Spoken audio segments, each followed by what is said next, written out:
ഉടുത്തൊരുങ്ങി നിൽക്കുന്നത് കൊണ്ടാണോ സൗന്ദര്യം വരുന്നത്? അല്ല, സൗന്ദര്യം ഉടുത്തപ്പോൾ ഉണ്ടാവുന്ന മറ്റേതെങ്കിലും മനോമാറ്റത്തിന്റെ പ്രത്യേകതയാണോ എന്ന്. ഓരോ ആഘോഷങ്ങൾക്കും അല്ലെങ്കിൽ ഓരോ വിശ്വാസങ്ങൾക്കിടയിൽ നമുക്ക് എന്തെങ്കിലുമൊക്കെ എടുക്കാൻ വേണം. ഇത് ഞാൻ എന്നോട് ചേർത്ത് വെക്കുന്നു എന്നുള്ളൊരു തോന്നൽ വേണം. അതെന്താണ് നമുക്ക് ഇന്നത്തെ ദിവസമുള്ളത്? അതിന് ആ രൂപത്തിലേക്ക് ഒരു വേള ഞാൻ ചെറുതായിട്ടൊന്ന് അമാന്തിച്ചു പോയി, അല്ലെങ്കിൽ ഞാൻ ഒരു ചെറുതായിട്ടൊന്ന് ചിന്തിച്ചു പോയി, ഇനി ഞാനായിരിക്കുമോ ഭഗവാൻ ഈ മഹാബലി എന്ന്. എല്ലാവർക്കും ഹൃദയം നിറഞ്ഞ മനസ്സിൻ്റെ അഗാധ തലത്തിൽ നിന്നും ഓരോരുത്തരെയും മനസ്സിൽ പ്രാർത്ഥിച്ചുകൊണ്ട് സ്നേഹത്തിൻ്റെയും കരുണയുടെയും അചഞ്ചലമായ വിശ്വാസത്തിൻ്റെയും ലക്ഷ്യബോധത്തിൻ്റെയും സമൃദ്ധമായ ജീവിതത്തിലേക്ക് നമുക്ക് ഏവർക്കും എത്തിച്ചേരാൻ ഓരോ ദിവസങ്ങളും അതിന് പറ്റിയ ഉത്തമമായ നിമിഷങ്ങളാണെന്നുള്ള തിരിച്ചറിവിലൂടെ മനുഷ്യന് ആഘോഷങ്ങൾ എന്ന് പറയുന്നത് അത് അവനവൻ്റെ ഉത്തേജനത്തിനും അവനവൻ്റെ ആത്മസംതൃപ്തിക്കും വേണ്ടിയുള്ള ഒരു മാർഗമാണ്. ആഘോഷിക്കാൻ മറന്നുപോയവൻ ജീവിക്കാൻ മറന്നുപോയി എന്ന് പറയേണ്ടി വരും. ആഘോഷം ഓരോ ആളുടെയും ജീവിതത്തിൻ്റെ അത്യന്താപേക്ഷിതമായ കാര്യമാണ്. അത് ഉത്സവമായാലും മറ്റെന്ത് തന്നെയായാലും അവനവൻ്റെ ജീവിതത്തെ ഒരു പടി ഉയർത്താൻ അല്ലെങ്കിൽ താളാത്മകമാക്കാൻ ഉപയോഗിക്കുന്ന ഏറ്റവും ലളിതവും ലോലവും എന്നാൽ ഏറ്റവും ഫലപ്രദമായ രീതിയാണ് ആഘോഷങ്ങൾ. ഓണം നമ്മുടെ മലയാളിയെ സംബന്ധിച്ച് ദേശീയ ഉത്സവമായി നമ്മൾ ആഘോഷിക്കുമ്പോഴും ഒരിക്കലും ഓണത്തിന് ജാതി മത ലിംഗ ഭാഷ ഭേദങ്ങളൊന്നുമില്ല എന്ന് കാലങ്ങളായി പറഞ്ഞുകൊണ്ടിരിക്കുമ്പോഴും മനുഷ്യൻ്റെ കുടിലവും കുശാഗ്രവുമായ അല്ലെങ്കിൽ ഏറ്റവും നീനമായ രീതിയിൽ അതിനെ വേർതിരിച്ച് കാണുന്നു എന്ന് മാത്രമേ ഉള്ളൂ. ഇതിൽ നമുക്ക് പങ്കില്ല. നമ്മൾ ഓരോ നിമിഷവും ആഘോഷിക്കുന്നു, എന്നാൽ ചില നിമിഷങ്ങൾ നമുക്ക് കൂടുതൽ മറ്റുള്ളവരുമായി സഹവാസം നടത്താനും ചേർന്നിരിക്കാനും സാധിക്കുന്ന ഇത്തരം സന്ദർഭങ്ങളെ ഏറ്റവും നന്നായ രീതിയിൽ ഉപയോഗിക്കുക എന്നത് മാത്രമാണ് നമ്മുടെ ഉദ്ദേശം. ഇന്ന് പുതുവസ്ത്രമണിഞ്ഞ് കുളിച്ച് വിഭവസമൃദ്ധമായ ഒരു സദ്യയൊക്കെ കഴിച്ച് ഇരിക്കുമ്പോൾ മനസ്സിനും ശരീരത്തിനും ഒക്കെ ഒരു ഉന്മേഷമാണ്. അവിടെ അതുമാത്രമാണ് ഇവിടുത്തെ ഏറ്റവും പ്രധാനമായ കാര്യം. അതിൻ്റെ ഇടയിൽ മാവേലിയെ ചവിട്ടിയോ വാമനെ ചവിട്ടിയോ അല്ലെങ്കിൽ അച്യുതനെ ചവിട്ടിയോ കേശവനെ ചവിട്ടിയോ മുഹമ്മദിനെ ചവിട്ടിയോ എന്നൊന്നും നമ്മളെ സംബന്ധിച്ചുള്ള വിഷയമുള്ള കാര്യങ്ങളെയല്ല. അതിൽ നമുക്കൊന്നും ചെയ്യാനുമില്ല എന്നുള്ളതാണ്. എല്ലാ കാര്യങ്ങൾക്കും ഇടയിൽ ഒരു കഥ വേണം, ആ കഥയിൽ ഒരു അർത്ഥം വേണം, ആ കഥയിൽ എന്തെങ്കിലും സംശീകരിക്കുന്ന ഉദ്ദേശം വേണം എന്നതുകൊണ്ട് മാത്രമാണ് ഇതൊക്കെ പല രൂപത്തിലും പല ഭാവത്തിലും പല രീതിയിലുമൊക്കെ പറയപ്പെടുന്നത്. അല്ലെങ്കിൽ ആൾക്കാരുടെ മനസ്സ് എവിടെയും പിടിച്ച് നിൽക്കത്തില്ല. വെറുതെ ആഘോഷിക്കാൻ പറഞ്ഞാൽ എന്തിനാ ആഘോഷിക്കുന്നത് ചോദിച്ചാൽ അത് ഉത്തരം ഉണ്ടാവില്ല. അപ്പം ഇന്നിപ്പോൾ നിങ്ങൾ ഇവിടെ കൂടിയിരിക്കുന്നത് എന്തിനാന്ന് ചോദിച്ചു കഴിഞ്ഞാൽ സാറിൻ്റെ കൂടെ കുറച്ച് നേരം ഇരിക്കാമെന്ന ഉദ്ദേശമാണ്. അതുപോലെ മഹാബലിയോ വാമനോ ഒക്കെ ആണെങ്കിൽ അങ്ങനെ ഉദ്ദേശിക്കാം. ഇപ്പോൾ അടുത്ത കാലത്ത് ഇപ്പോൾ സോഷ്യൽ മീഡിയയുടെ പുതിയ ട്രെൻഡ് അനുസരിച്ച് വാമൻ്റെ മഹാബലിയുടെ കഥയൊക്കെ മുഴുവൻ മാറി എന്നുള്ളതാണ് ഞാൻ അറിഞ്ഞത്. ഇപ്പോൾ മഹാബലി പാതാളത്തിൽ ഇപ്രാവശ്യം വന്നപ്പോൾ വിസ കൊടുത്തില്ലെന്നോ, പകരം ഫ്രം പാതാളം എന്ന് എഴുതിയത് മാറ്റിയിട്ട് ഫ്രം സുതലം എന്നാണെങ്കിൽ മാത്രമേ വിസ ഉള്ളൂ എന്നും പറഞ്ഞ് രജിസ്റ്റർ ചെയ്തു എന്നും മഹാബലി തിരിച്ചു പോയിട്ട് അത് പാതാളത്തിൻ്റെ പേര് മാറ്റി സുതലം എന്നാക്കി എന്നൊക്കെ കേട്ടു. ഏതായാലും നല്ല കാര്യം. അങ്ങനെയെങ്കിലും പാതാളം എന്ന വാക്ക് കേൾക്കുമ്പോൾ തന്നെ നമ്മളിങ്ങനെ നമ്മുടെ താഴോട്ട് പോകുന്നതിന് നിർത്തി സുതലം എന്ന വാക്ക് കേട്ട് ഇനി നമ്മൾ മുകളിലോട്ട് പോകാം. എത്രയും ഗുണമെങ്കിലും അടുത്ത കാലത്ത് സോഷ്യൽ മീഡിയ കൊണ്ട് നമുക്കുണ്ടായി. മനസ്സിലായിരുന്നു നിങ്ങൾക്ക് അല്ലേ? പാതാളം എന്ന് കേൾക്കുമ്പോൾ നമ്മളെല്ലാം താഴോട്ടാണ് ചിന്തിക്കുന്നത്. ഇനി മുതൽ നമ്മൾ താഴോട്ട് ചിന്തിക്കുന്നില്ല, സുതലം എന്ന മുകളിലോട്ട് ചിന്തിക്കാനുള്ള ഗുണങ്ങൾ ഉണ്ടാക്കി. ഇനി അതിൽ പിന്നെ വാമനൻ ചവിട്ടിയില്ലെന്നോ വാമൻ ചവിട്ടയല്ല തലയിൽ വെച്ച് അനുഗ്രഹിച്ചത് മാത്രമാണെന്നും ഒക്കെ കേൾക്കുന്നു. ഓക്കെ, അതും സന്തോഷം, നല്ല കാര്യം. ആരെയും ചവിട്ടരുത്, ആരെയും താഴ്ത്തരുത്, അനുഗ്രഹിച്ചോളൂ. കാല് വെച്ചിട്ടോ തല വെച്ചിട്ടോ അനുഗ്രഹിച്ചോളൂ, സന്തോഷം. അതെല്ലാം അക്സെപ്റ്റബിൾ ആണ്. അപ്പൊ കഥകൾ മാറുന്നുണ്ടെങ്കിലും നമുക്ക് വിഷയമൊന്നുമില്ല, നമുക്ക് അക്സെപ്റ്റബിൾ ആണ്. പക്ഷെ നമുക്കൊരു കാര്യമുണ്ട്, നമുക്കിത് അടിച്ചു പൊളിക്കണം. ഇത്രയും നമുക്ക് ഉദ്ദേശിച്ചുള്ളൂ. നിങ്ങൾ എന്ത് കഥ പറഞ്ഞോളൂ, ഞങ്ങൾക്കൊരു പുതിയ സാരി ഉടുക്കണം, നമുക്കൊരു പുതിയ ബ്ലൗസ് ഇടണം, അല്ല ഒരു 36 ഐറ്റം കൂട്ടിയിട്ട് നമുക്കൊരു സദ്യ കഴിക്കണം. അന്ന് നമുക്ക് ഒരു വൺ ടൈമിൻ്റെ ബിരിയാണി ഒന്നും നമുക്ക് ആവശ്യമില്ല, അല്ലേ? സന്തോഷം. ഇപ്പം എന്നെ സംബന്ധിച്ച് ഏറെ സന്തോഷമാണ്. ഞാൻ ഇപ്രാവശ്യം വന്നപ്പോൾ എൻ്റെ ഭാര്യയും നമ്മുടെ എന്താ പറയുക ബീനാകരണൊക്കെ കൂടി ചേർന്നിട്ട് എനിക്ക് 2 ഡ്രസ്സങ്ങ് ഡിസൈൻ ചെയ്തു തന്നു. അന്ന് ഞാൻ ഇതിനകത്തിട്ട് നമ്മുടെ ഹൗസ് വാമിങ്ങിന് ഇട്ട ഒരു ഷർട്ടും ഈ ഷർട്ടും, രണ്ടും ഇട്ടപ്പോൾ ഞാനൊന്ന് കുട്ടപ്പനെ ഒന്നുകൂടി, നിങ്ങൾ ആരും കോമ്പറ്റ് നിൽക്കണ്ട, നിന്റെ തെത്തൂല, കുറച്ചും കൂടി ഞാൻ കുറഞ്ഞു വയസ്സ്, അതുകൊണ്ട് ഒന്നും കൂടി ഒരു കോൺഫിഡൻസ് ആയി. ഇങ്ങനെയുള്ള ആഘോഷങ്ങൾ ഇനിയും ആവട്ടെ. നമുക്ക് പറ്റുമെങ്കിൽ മാസാമാസം ഇത്തരം ആഘോഷങ്ങളും ഇത്തരം ഗിഫ്റ്റുകളൊക്കെ ഇങ്ങോട്ട് വന്നോട്ടെ. അതൊക്കെ നമുക്ക് സ്വീകരിക്കാം, സന്തോഷത്തോടെ കൂടി നയിക്കാം. ഓക്കെ, അത് ഒരു കാര്യം. ഇനി ഓരോ ആഘോഷങ്ങൾക്കും അല്ലെങ്കിൽ ഓരോ വിശ്വാസങ്ങൾക്കിടയിൽ നമുക്ക് എന്തെങ്കിലുമൊക്കെ എടുക്കാൻ വേണം. ഇത് ഞാൻ എന്നോട് ചേർത്ത് വെക്കുന്നു എന്നുള്ളൊരു തോന്നൽ വേണം. അതെന്താണ് നമുക്ക് ഇന്നത്തെ ദിവസമുള്ളത്, അതൊന്ന് നമ്മൾ തീരുമാനിച്ചെടുക്കണം. നമുക്കൊന്ന് ചിന്തിക്കേണ്ടിയിരിക്കും. എന്താണ് ഓണം ഈ ഓണം നമുക്ക് നൽകുന്ന പ്രചോദനം എന്താണ്? ഈ ഓണത്തിൽ നിന്ന് നമ്മൾ എന്ത് പഠിച്ചു?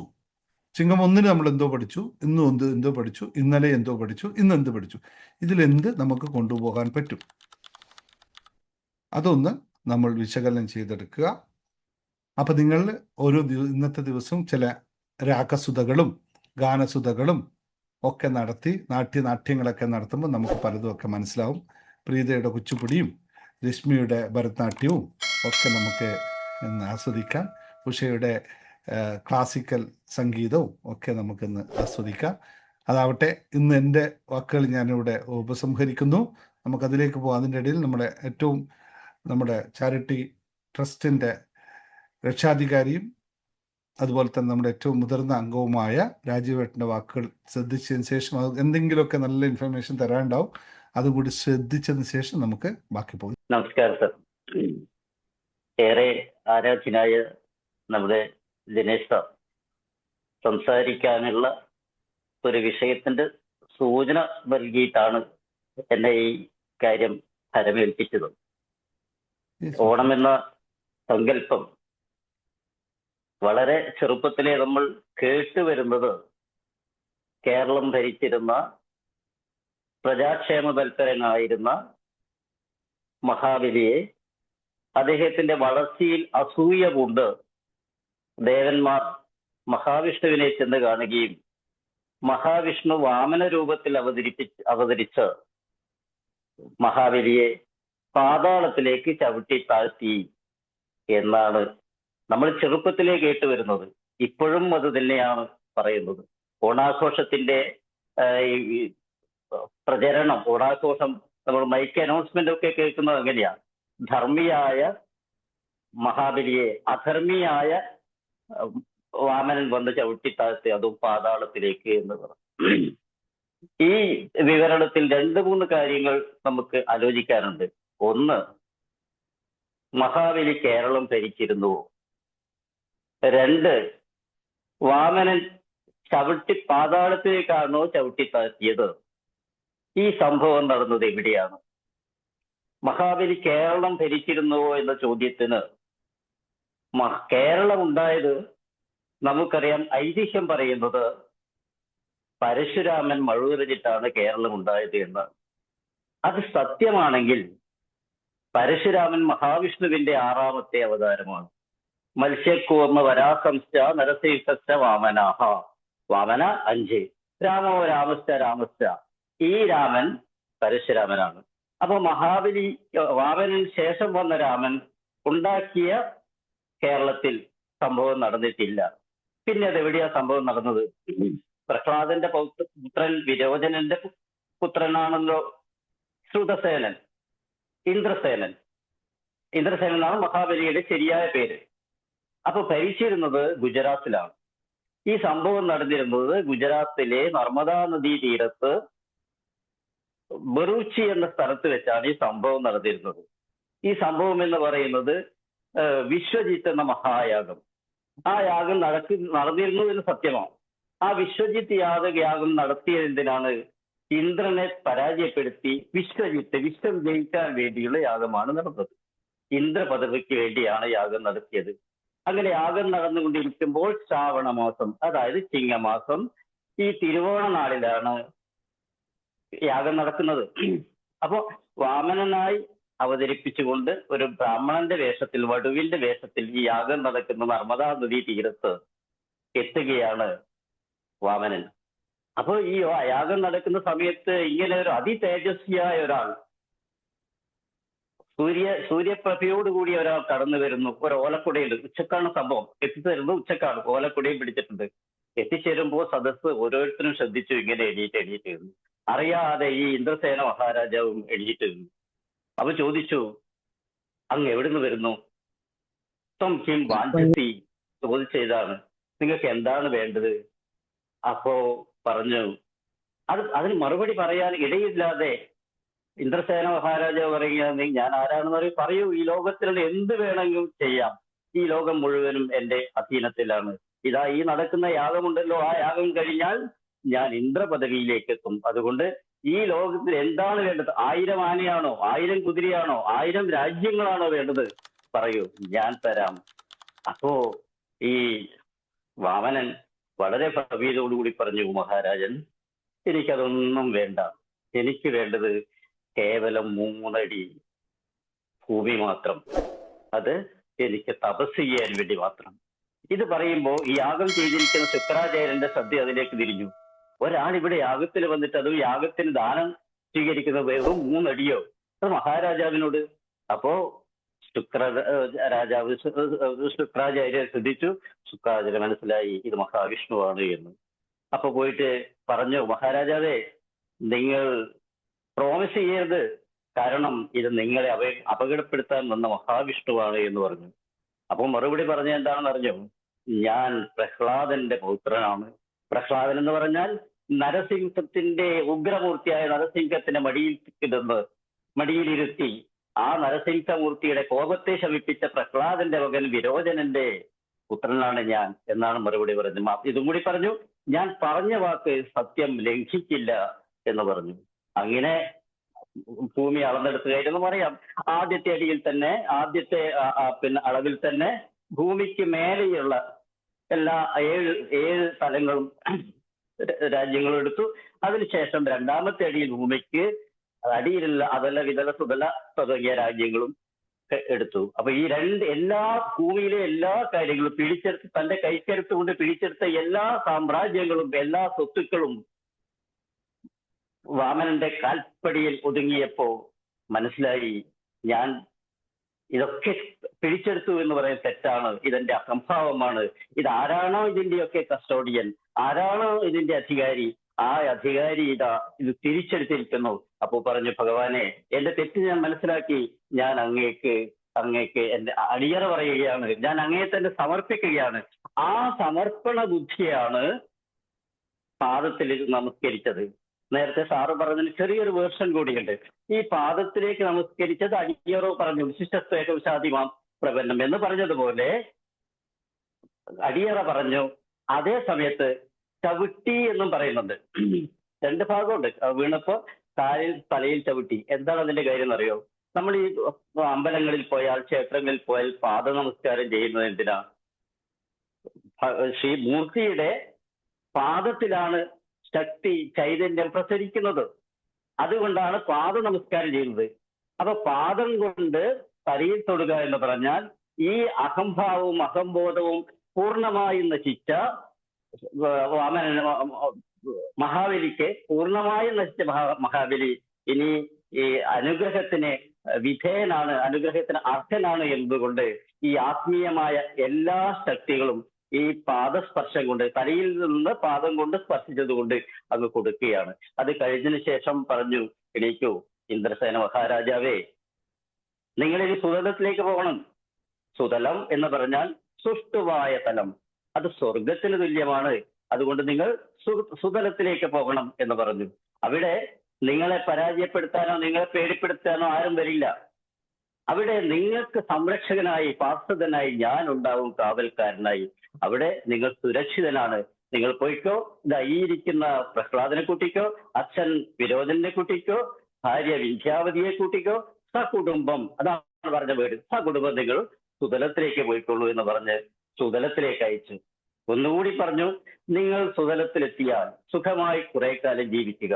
ഇത് 8ാമത്തെ മന്വന്തരം. ഈ 8ാമത്തെ മന്വന്തരം കഴിഞ്ഞാൽ ഇനി വരുന്നത് സൗവർണിക മന്വന്തരമാണ്. ഈ മന്വന്തരത്തിൽ ഓരോ മന്വന്തരത്തിലും ഓരോ ഇന്ദ്രനാണ് അധിപതി. നമ്മുടെ പഞ്ചായത്തിൽ നടക്കുന്ന പോലെ 5 വർഷം കഴിയുമ്പോൾ പഞ്ചായത്ത് പ്രസിഡന്റ് മാറുന്ന പോലെ ഓരോ മന്വന്തരത്തിലും ഓരോ ഇന്ദ്രന്മാരാണ്.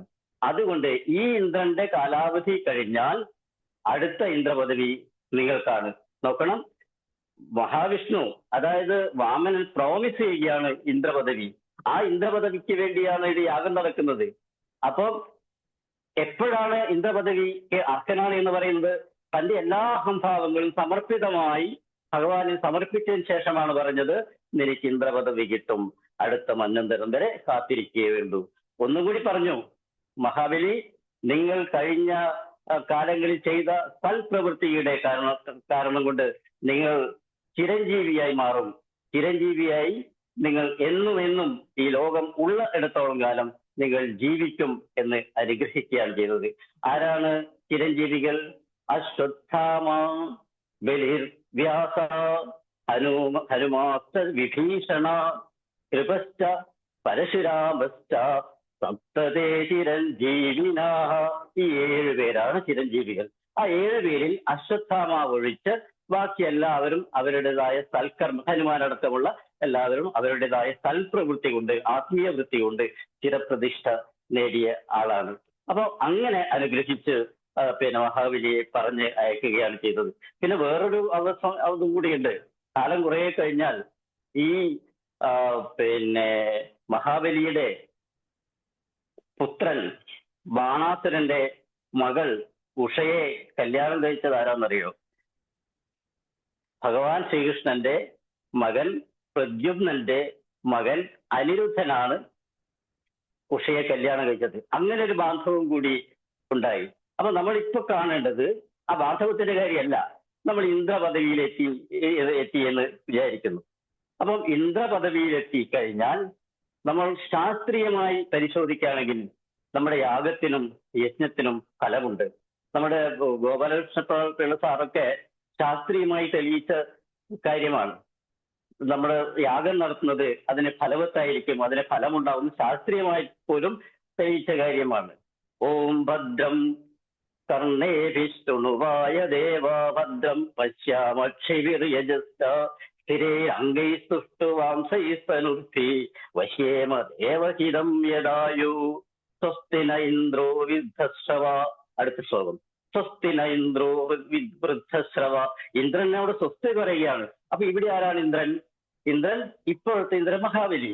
അപ്പം ഈ മഹാബലിക്ക് മറ്റൊരു പ്രത്യേകത കൂടിയുണ്ട്, അദ്ദേഹം ചിരഞ്ജീവിയാണ്. അപ്പൊ ഇന്ദ്രനായ മഹാബലിക്ക് നമ്മൾ ഇന്ദ്രന് വേണ്ടിയുള്ള പൂജ നടത്തുമ്പോൾ, യാഗം നടക്കുമ്പോൾ തീർച്ചയായും അത് ഫലവത്തായിരിക്കും. അങ്ങനെയാണെങ്കിൽ ഇന്ന് നമ്മുടെയൊക്കെ വീട്ടിൽ ഈ മഹാബലി വന്ന് പോയിട്ടുണ്ടാകും എന്ന് പറയുന്നു. പക്ഷെ മഹാബലി വീട്ടിൽ എത്തണമെങ്കിൽ എന്ത് വേണം? മഹാബലി എപ്പോഴാണ് ശ്രുതസേന മഹാരാജാവ് അഥവാ ഇന്ദ്രസേന മഹാരാജാവ് മഹാബലിയായത്? അദ്ദേഹം മഹാബലിയായത് തന്റെ ജീവിതത്തിലുള്ള എല്ലാ ചിന്തകളും, എല്ലാ ഔദ്ധിത്യങ്ങളും, എല്ലാ അഹന്തകളും അഹംഭാവങ്ങളും അടിയറ പറഞ്ഞുകൊണ്ടാണ്. അപ്പൊ നമ്മുടെ വീട്ടിൽ, നമ്മുടെ ഓണത്തിൽ പഠിക്കേണ്ട കാര്യം, ഓണത്തിന്റെ സന്ദേശം ഇതാണ്. നമ്മൾ ഓണാഘോഷം നമ്മൾ ഉൾക്കൊള്ളുന്നത്, നമ്മൾ പഠിക്കേണ്ട ഒരു കാര്യം, ഓണത്തിന്റെ ചരിത്രത്തിൽ പഠിക്കേണ്ട ഒരു കാര്യം, നമ്മളിലുള്ള അഭിമാനബോധം അത് സമർപ്പിതമാക്കുക. അങ്ങനെ സമർപ്പിതമായാൽ മാത്രം നമ്മൾ മാവേലിയെ കാണുന്ന മനുഷ്യരെല്ലാവരും ഒന്നുപോലെയും കാപട്യവും കളവും ചതിയും ഇല്ലാത്ത ഒരു കാലഘട്ടത്തിലേക്ക് പോകണമെങ്കിൽ നമ്മൾ എന്ത് വേണം? നമ്മൾ മാറണം, അത് സ്വയം സമർപ്പിതമാക്കണം. അങ്ങനെ സമർപ്പിതമായാൽ എല്ലാ ഔദ്ധ്യത്യവും എല്ലാ അഹംഭാവവും മാറി നമ്മുടെ മാറ്റമുണ്ടായാൽ അത് മാത്രമാണ് ഈ ഓണത്തിന്റെ സന്ദേശം. അത് ഉൾക്കൊണ്ടുകൊണ്ട് ഇന്ന് മാത്രമല്ല എന്നും ഈ ഓണമായി മാറണം. സമൃദ്ധിയിൽ ജീവിക്കുന്നതല്ല, നല്ല ഭക്ഷണം കഴിക്കുന്നതല്ല, നല്ല മനുഷ്യരായി ജീവിക്കാനുള്ള സന്ദേശമാണ് ഇത്രയും ഇതിലെ കൂടി ഈ കാര്യങ്ങളിലൂടെ ചെയ്യുന്നത്. മറ്റൊരു കാര്യം കൂടി പറയാം. ഇതൊക്കെ ഗുജറാത്തിലാണെന്ന് ഞാൻ പറഞ്ഞു. അപ്പൊ കേരളത്തിൽ എന്തുകൊണ്ടാണ് ഈ ഓണം നടത്തുന്നത്? നമുക്കറിയാം കേരളത്തിന്റെ ഒരു പ്രത്യേകതയുണ്ട്. കേരളത്തിന്റെ പ്രത്യേകത എന്ന് പറഞ്ഞാൽ അത് ഭരിച്ചിരുന്ന പഴയ നാട്ടുരാജ്യങ്ങളിൽ തിരുവിതാംകൂർ മഹാരാജാവ്, കൊച്ചി മഹാരാജാവ്, തിരുകൊച്ചി മഹാരാജാവ്, മലബാർ സാമൂതിരി അവരൊക്കെയാണെന്ന് ഈ കേരളം ഭരിച്ചിരുന്നത്. പക്ഷെ അന്ന് ഈ പത്മനാഭ ക്ഷേത്രത്തിന്റെ അധീനതയിലായിരുന്നു മിക്ക രാജ്യങ്ങളും. അപ്പൊ പത്മനാഭസ്വാമിയുടെ ഭക്തനായിരുന്നു തിരുവിതാംകൂർ മഹാരാജാവ്.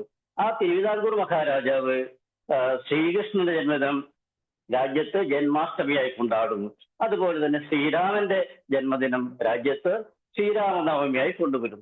അതുപോലെ തന്നെ വാമനൻ അവതരിച്ച ഈ ശ്രാവണ മാസത്തെ, ശ്രാവണം ലോപിച്ചാണ് ഓണമായ ശ്രാവണം ഓണമായത്. അത് തിരുവോണം. ആ തിരുവോണ ദിവസം നമുക്ക് ഓണമായി ആഘോഷിക്കാൻ കാരണം അതാണ്, അല്ലാതെ മഹാബലിയുടെ ഈ ചരിത്രമായിട്ടല്ല.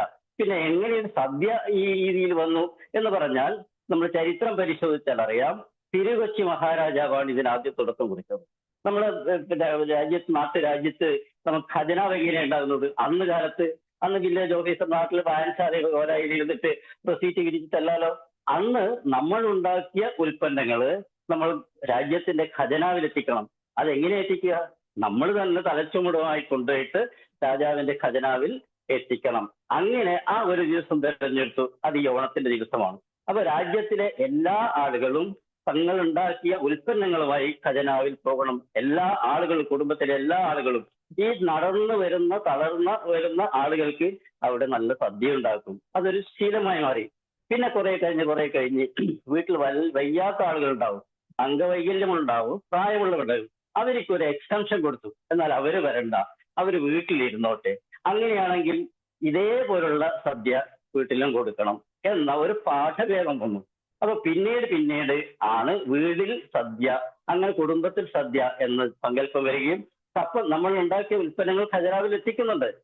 അപ്പൊ അതുപോലെ എത്തിക്കുന്നുണ്ട്. പക്ഷെ ഈ ഓണം എന്ന സാമൂഹിക പ്രതിഭാസം ഉണ്ടായത് പഴയ കാലങ്ങളിൽ അതാണ്. അല്ലാതെ മഹാബലി വരുന്നതിന് വേണ്ടിയിട്ട് അത് സങ്കല്പം മാത്രം. പിന്നെ എന്തുകൊണ്ട് ഈ വാമനന് ഇങ്ങനെ ഒരു ബ്ലാക്ക് മാർക്ക് ഉണ്ടായി? അതിനൊരു ചരിത്ര പശ്ചാത്തലമുണ്ട്, നമ്മൾ അറിയണം. ഇന്ത്യയിലെ, ഭാരതത്തിലെ ആദ്യമായി പുരോഗമന ചിന്താഗതികൾ എന്ന് പറയുന്ന നിരീശ്വരവാദ പ്രസ്ഥാനം ബംഗാളിലും കേരളത്തിലുമാണ് ഉണ്ടായത്.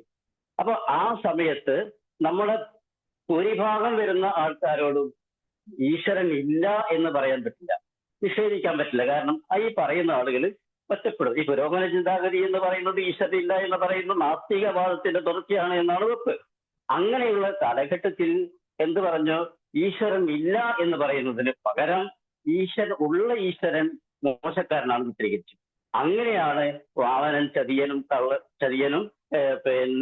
ചതിച്ചു കൊല്ലുന്നവനാക്കി വാമനന്റെ സങ്കല്പം നമുക്ക് മാറ്റി തന്നത്. ഇതാണ് ഓണത്തിനിങ്ങൾ ചരിത്ര പശ്ചാത്തലം. നമ്മൾ മനസ്സിലാക്കേണ്ട കാര്യം, വാമനൻ എന്ന അവതാരമൂർത്തി, 5ാമത്തെ അവതാരമൂർത്തി, അത് നമ്മുടെ മനസ്സിന്റെ മാലിന്യത്തെ കളയാനും, നമ്മുടെ മനസ്സിന്റെ ഔചിത്യത്തെ കളയാനും, അഭിമാനബോധത്തെ കളയാനും വേണ്ടി ഉള്ളതാണ്. അഹന്ത ഇല്ലാതാക്കാനുമുള്ള, ഈഗോ ഇല്ലാതാക്കാനുള്ള ഒരു പ്രചോദനമാണ് നമ്മൾ മഹാബലിയിൽ നിന്നും ലഭിക്കേണ്ടത്.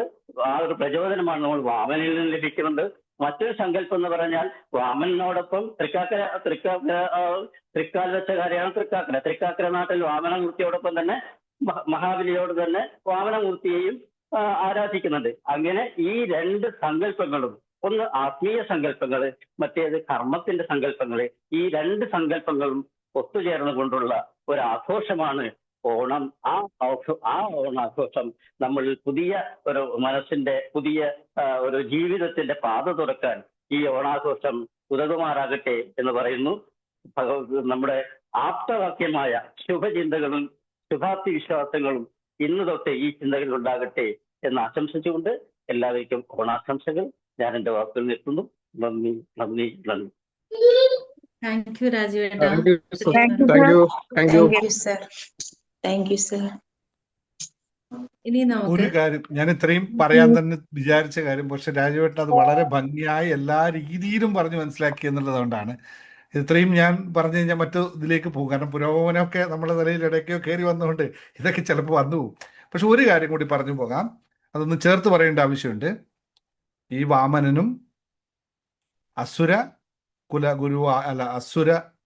അസുര വംശത്തിലുള്ള ഉണ്ടായ മഹാബലിയും, അതുപോലെ തന്നെ യാഗങ്ങളും, അതുപോലെ ഇന്ദ്രനും ശുക്രാചാര്യരും നമ്മുടെ ഭൃഗു മുനിയും ഒക്കെ എന്തിനാണ് ഇതൊക്കെ ചെയ്തത്, എവിടെയാണ് ഇത് ചെയ്തത് എന്ന് കൂടി ഒന്ന് ശ്രദ്ധിക്കണം. ഇതെല്ലാം സംഭവിക്കുന്നത് നമുക്ക് ഇത്രമാത്രം എടുക്കാം. നമ്മൾ പഠിക്കുന്ന മുഴുവൻ മനസ്സിനെ പറ്റിയിട്ടാണ്, മൈൻഡിൻ്റെ കളികളെ കുറിച്ചാണ്, ഈ ഇലൂഷൻ വേൾഡിനെ പറ്റിയിട്ടാണ് നമ്മളിപ്പോൾ സംസാരിച്ചുകൊണ്ടിരിക്കുന്നത്. അതുകൊണ്ട് ഇതെല്ലാം നമ്മുടെ മനസ്സിൻ്റെ തന്നെ ഒരു തലത്തെക്കുറിച്ചാണ് മനസ്സിലാക്കേണ്ടത്. അപ്പോൾ ഇവിടെ എത്രയേ ഉള്ളൂ, വളരെ സിമ്പിളായിട്ട് കോൺസെപ്റ്റ് എടുക്കുക. മറ്റതെല്ലാം നമുക്ക് അത് പറഞ്ഞപ്പോൾ ഒരു കാര്യം കൂടി പറയേണ്ടി വരും. ഈ ചരിത്രം അല്ലേ, ഹിസ്റ്ററി രേഖകളിൽ നിന്നാണ് ഉണ്ടാവുന്നതെന്ന് പറയും അല്ലേ. ചരിത്രം എപ്പോഴും രേഖകളിൽ നിന്ന്, തെളിവുകളല്ല രേഖകളാണ്. സംഭവങ്ങളിൽ പഴയ കാലത്തെ പറ്റി ഇത് എങ്ങനെയൊക്കെ ഒടിക്കാമെന്നതിലെ ഉത്തമ ഒരു ഉദാഹരണമാണ് ഇപ്പം ഈ പറഞ്ഞ സംഭവം. നിങ്ങൾ കേട്ട കഥകളും നിങ്ങൾ അറിഞ്ഞ കഥകളും ഇവിടെ സംഭവിക്കുന്ന കഥകളും തമ്മിൽ അത്രയും വ്യത്യാസമുണ്ട്. ചരിത്രത്തെ അത്രയും വളച്ചൊടിക്കാൻ പറ്റും. ഇപ്പോൾ ചരിത്രം അപ്പാടെ അങ്ങ് വിശ്വസിക്കേണ്ട, ഇതിൻ്റെ ലോജിക്ക് മാത്രം എടുത്തു നോക്കുക. അല്ലെങ്കിൽ കള്ളവുമില്ല ചതിവുമില്ല ഒരു സൈഡ് പറയും, മറ്റു സൈഡ് അസുരനാണെന്ന് പറയുകയും ഒക്കെ ചെയ്യുമ്പോൾ കുറേ കോൺട്രഡിക്ടറി കാര്യങ്ങളുണ്ട്. ഇതൊക്കെ നമ്മൾ യുക്തി ഉപയോഗിച്ചുകൊണ്ട് വേർതിരിക്കാനുള്ള കഴിവ് നമുക്കുണ്ടാക്കണം. ഈ പറഞ്ഞ സോ കോൾഡ് പ്രസ്ഥാനങ്ങളെല്ലാം ചെയ്യുന്നത് നമ്മുടെ യുക്തിയെ ആദ്യം കട്ട് ചെയ്ത് മാറ്റിവെക്കും, എന്നിട്ട് അവരെ ആ ഇഞ്ചക്ഷൻ ഇങ്ങോട്ട് കയറ്റി വെക്കും. അതുകൊണ്ടാണ് നമ്മളൊക്കെ ഇതിൽ പെട്ടുപോകുന്നതെന്ന് ഒന്നുകൂടി ഓർമ്മിപ്പിക്കുന്നു. ഇതൊക്കെ അനുഭവിച്ചു വന്നുകൊണ്ട് പറയണം. ഓക്കെ, നെക്സ്റ്റ് പറയാനുള്ള പ്രധാനപ്പെട്ട ഒരു കാര്യം എന്ന് വെച്ചാൽ, ഇത്തരം കാര്യങ്ങളിലെല്ലാം നമ്മൾ തീരുമാനിക്കേണ്ട ഒന്നേ ഉള്ളൂ, നമുക്കിതിൽ നിന്ന് എന്ത് ഉൾക്കൊള്ളാൻ പറ്റും, എങ്ങനെ ഞാൻ എന്നെ അടുത്ത തലത്തിലേക്ക് ഉയർത്തും. ഇതാണ് നമ്മൾ എപ്പോഴും ചിന്തിച്ചുകൊണ്ടിരിക്കുന്നത്. കാരണം ഇന്ന് നമുക്ക് കിട്ടിയ ഒരു ഏറ്റവും വലിയ പോയിന്റാണ്, പാതാളമല്ല മഹാബലി, സുതലമാണ് മഹാബലി. അപ്പം നിങ്ങൾ ആരും ഇനി മുതൽ പാതാളത്തെ പറ്റി ചിന്തിക്കുകയോ പാതാളത്തിൽ ഇതിൻ്റെ അവസ്ഥയോ ഇല്ല. നിങ്ങൾക്ക് എല്ലാവർക്കും ഇനി സുതലം മാത്രമേ ഉള്ളൂ. സ്ഥലം മാത്രം, നല്ല അവസ്ഥയുള്ള സ്ഥലം മാത്രമേ ഉള്ളൂ. അത് ഇപ്പോൾ വന്ന 69-70 പേരും തീരുമാനിക്കുക, ഇനി മുതൽ അങ്ങോട്ട് സുതലം മാത്രമേ ഉള്ളൂ എന്ന തീരുമാനം ഇപ്പോൾ എടുത്തോളൂ. ബാക്കി സംസാരങ്ങൾ എനിക്കൊന്ന് 2 പേരെ കൂടി ഞാൻ വിളിക്കാം. ആശ, ഒന്ന് രാധാമൻ സംസാരിക്കണം. അതുപോലെ തന്നെ 2 വാക്ക് നമ്മളുടെ സുവർണ മാമനോട് സംസാരിപ്പിക്കാൻ ഞാൻ ശ്രമിച്ചു നോക്കാം. സുവർണ മാമന് 2 വാക്ക് പറഞ്ഞാൽ മതി. സുവർണ മാം 2 വാക്ക് സംസാരിക്കാം. ഹലോ, ആ, എല്ലാവർക്കും ആത്മനമസ്തേ. ഞാൻ എന്താ പറയേണ്ടത് എനിക്കറിയില്ല സാറേ. എനിക്ക് ഒറ്റ കാര്യം മാത്രമേ ഉള്ളൂ, ഏറ്റവും വലുത് സ്നേഹമാണ്. ഏറ്റവും വലിയ ശക്തി എപ്പോഴും നമ്മളുടെ കൂടെ ഉണ്ട് എന്ന് ഞാൻ വിശ്വസിക്കുന്നു. അത് മാത്രമേ എനിക്കറിയത്തുള്ളൂ. എല്ലാവർക്കും ഓണാശംസകൾ. നന്ദി നന്ദി നന്ദി. അത്രയും മതി. Okay, thank you ma'am. രാധാമാമനെ വിളിച്ചോ? Okay, fine, thank you. ഇനി നമുക്ക് നമ്മുടെ രാധചേച്ചിയെ വിളിക്കാം. നമ്മുടെ ഹാപ്പിനെസ് മാസ്റ്റർ കുടുംബത്തിലെ അംഗമാണ്. നമ്മുടെ പ്രിയപ്പെട്ട രാധചേച്ചിയെ ഞാൻ സ്വാഗതം ചെയ്യുന്നു. എല്ലാവർക്കും ആത്മനമസ്തേ. ഞാനൊരു ഗുരുവന്ദനത്തോടു കൂടിയേ തുടങ്ങുന്നുള്ളൂ കേട്ടോ. വന്ദേ ഗുരുപദദ്വന്ദ്വം അവാനസഖോചരം രക്തശുക്ലപ്രഭാമിശ്രം അർഹദം ത്രൈപുരം നമഃ. ഓം ശ്രീ ഗുരുഭ്യോ നമഃ. എല്ലാവർക്കും സന്തോഷത്തിന്റെയും സമാധാനത്തിന്റെയും ഐശ്വര്യത്തിന്റെയും നല്ലൊരു ഓണാശംസ ആദ്യം നേരുന്നു. സാറിനും ശ്രീക്കും കുട്ടികൾക്കും ഹൃദയം നിറഞ്ഞ ഓണാശംസകൾ. ഹാപ്പിനെസ് മാസ്റ്റർ ഹർബിൽ വന്നതിന് ശേഷം എല്ലാം ആഘോഷങ്ങളാണ്, എന്നും നിറവാണ്. ഓണത്തിന്റെ ആചാരങ്ങളെ കുറിച്ചോ അനുഷ്ഠാനങ്ങളെ കുറിച്ചോ ഒക്കെ ഒന്നും ഞാൻ പറയുന്നില്ല. സാറ് പറഞ്ഞു, രാജി സാറ് വിശദമായിട്ട് പറഞ്ഞു. അതിൽ നിന്ന് എനിക്ക് പറയാനുള്ളത്, നമ്മളെ ഓരോ ആഘോഷങ്ങളും ആചാരങ്ങളും എന്തിനു വേണ്ടിയാണെന്നും നമ്മൾ ഉൾക്കൊണ്ടേണ്ട സന്ദേശം എന്താണെന്നും മാത്രം എപ്പോഴും മനസ്സിലാക്കേണ്ടത് അതാണ്. എന്താണ് ഒരാഘോഷത്തിൽ നിന്ന് നമുക്ക് എന്ത് സന്ദേശമാണ് ഉൾക്കൊള്ളാൻ സാധിക്കുക? ഞാൻ സാറിന്റെ ക്ലാസ്സിൽ വന്നതിന് ശേഷം 3 വർഷമായി എല്ലാ കാര്യങ്ങളും ഞങ്ങളിവിടെ ഗംഭീരമായിട്ട് ആഘോഷിക്കാറുണ്ട്. ഓണാഘോഷം 3ാമത്തെയാണെന്നാണ് എൻ്റെ ഓർമ്മ ഞാൻ വന്നതിന് ശേഷം. അപ്പം എനിക്ക് സാറ് തന്നിരിക്കുന്ന ആദരവും ബഹുമാനവും എല്ലാം സാറിലൂടെയാണ് നിങ്ങൾ ഓരോരുത്തരും എന്നെ ആദരിക്കുന്നതെന്ന് എനിക്ക് നല്ലോണം അറിയാം. സാർ എങ്ങനെ സാറിന്റെ മനസ്സിൽ എന്നെ ചേർത്ത് വച്ചിരിക്കുന്നത് എങ്ങനെയാണെന്ന് ഓരോ സന്ദർഭത്തിലും ഞാൻ എന്നെ മനസ്സിലാക്കിക്കൊണ്ടിരിക്കുകയാണ്. അതിന്റെ സന്തോഷമുണ്ട്. പിന്നെ ഓണത്തിന്റെ സന്ദേശം എന്താണെന്ന് വെച്ചാല്, സ്നേഹമാണ് ഓണത്തിന്റെ സന്ദേശം, സാഹോദര്യമാണ് ഓണത്തിന്റെ സന്ദേശം, സമൃദ്ധിയാണ് ഓണത്തിന്റെ സന്ദേശം, നിറവാണ് ഓണത്തിന്റെ സന്ദേശം. നമ്മൾ കാണുന്നതും കേൾക്കുന്നതും അറിയുന്നതും എപ്പോഴും നിറവിലൂടെ ആയിരിക്കണം. നമ്മുടെ പ്രകൃതി നമുക്ക് തരുന്ന സന്ദേശം തന്നെ സമൃദ്ധമാണ്, നിറവാണ്. ആ നിറവായിരിക്കണം നമ്മൾ. പ്രകൃതിയുടെ ഒരു ചെറിയ രൂപമാണ് നമ്മൾ. അപ്പൊ ആ നിറവാണ് നമ്മുടെ മനസ്സിൽ എപ്പോഴും ഉണ്ടാവേണ്ടത്. എൻ്റെ മനസ്സിൽ ഉണ്ടായിരുന്ന അറിവിനെ തിരിച്ചറിവാക്കി മാറ്റിയതാണ് സാറ്. ആ തിരിച്ചറിവിലൂടെ ഇന്ന് ഞാൻ അനുഭവിക്കുന്ന തലത്തിലൂടെ ഞാൻ നിങ്ങൾക്ക് തരുന്ന സന്ദേശം അതാണ്. എന്ത് കാണുന്നതും കേൾക്കുന്നതും നിറവിലൂടെ ആയിരിക്കണം. ആ നിറവ് എന്നും നമ്മുടെ മനസ്സിൽ ഉണ്ടായിരിക്കണം. മനസ്സ് നിറഞ്ഞു കഴിഞ്ഞാൽ പുറം തന്നെ നിറഞ്ഞോളൂ. നമ്മൾ ഒന്നിന്റെയും പിന്നാലെ ഓടിപ്പോണ്ട, എല്ലാം നമ്മളിലേക്ക് വരും. അതിന് ഏറ്റവും അടിസ്ഥാനപരമായിട്ട് നമ്മൾ പഠിക്കേണ്ട ഒരു പാഠമുണ്ട്. നമ്മൾ എന്താണോ മറ്റുള്ളവർക്ക് കൊടുക്കുന്നത്, നമ്മുടെ മനസ്സിൽ നിന്ന് എന്ത് സന്ദേശമാണോ മറ്റുള്ളവർക്ക് പകർന്നു കൊടുക്കുന്നത്, അതാണ് നമ്മളിലേക്ക് തിരിച്ചു വരുന്നത്. നമ്മൾ സ്നേഹമാണ് കൊടുക്കുന്നതെങ്കിൽ സ്നേഹം തിരിച്ചു കിട്ടും. നമ്മൾ സന്തോഷമാണ് കൊടുക്കുന്നതെങ്കിൽ സന്തോഷം തിരിച്ചു കിട്ടും. ഒന്നിനും അതിർവരമ്പുകൾ വയ്ക്കരുത്. മറ്റുള്ളവർ നമ്മളെ എങ്ങനെ വിലയിരുത്തുന്നു എന്നതിലുപരി നമ്മൾ മറ്റുള്ളവരെ എങ്ങനെ വിലയിരുത്തുന്നു, മറ്റുള്ളവരെ എങ്ങനെ അംഗീകരിക്കുന്നു, മറ്റുള്ളവരെ എങ്ങനെ കാണുന്നു, മറ്റുള്ളവരുടെ എങ്ങനെ സംസാരിക്കുന്നു. മനസ്സിൽ സ്നേഹം നിറഞ്ഞു കഴിഞ്ഞാൽ നമ്മുടെ വാക്കുകളെല്ലാം മധുരമാണ്.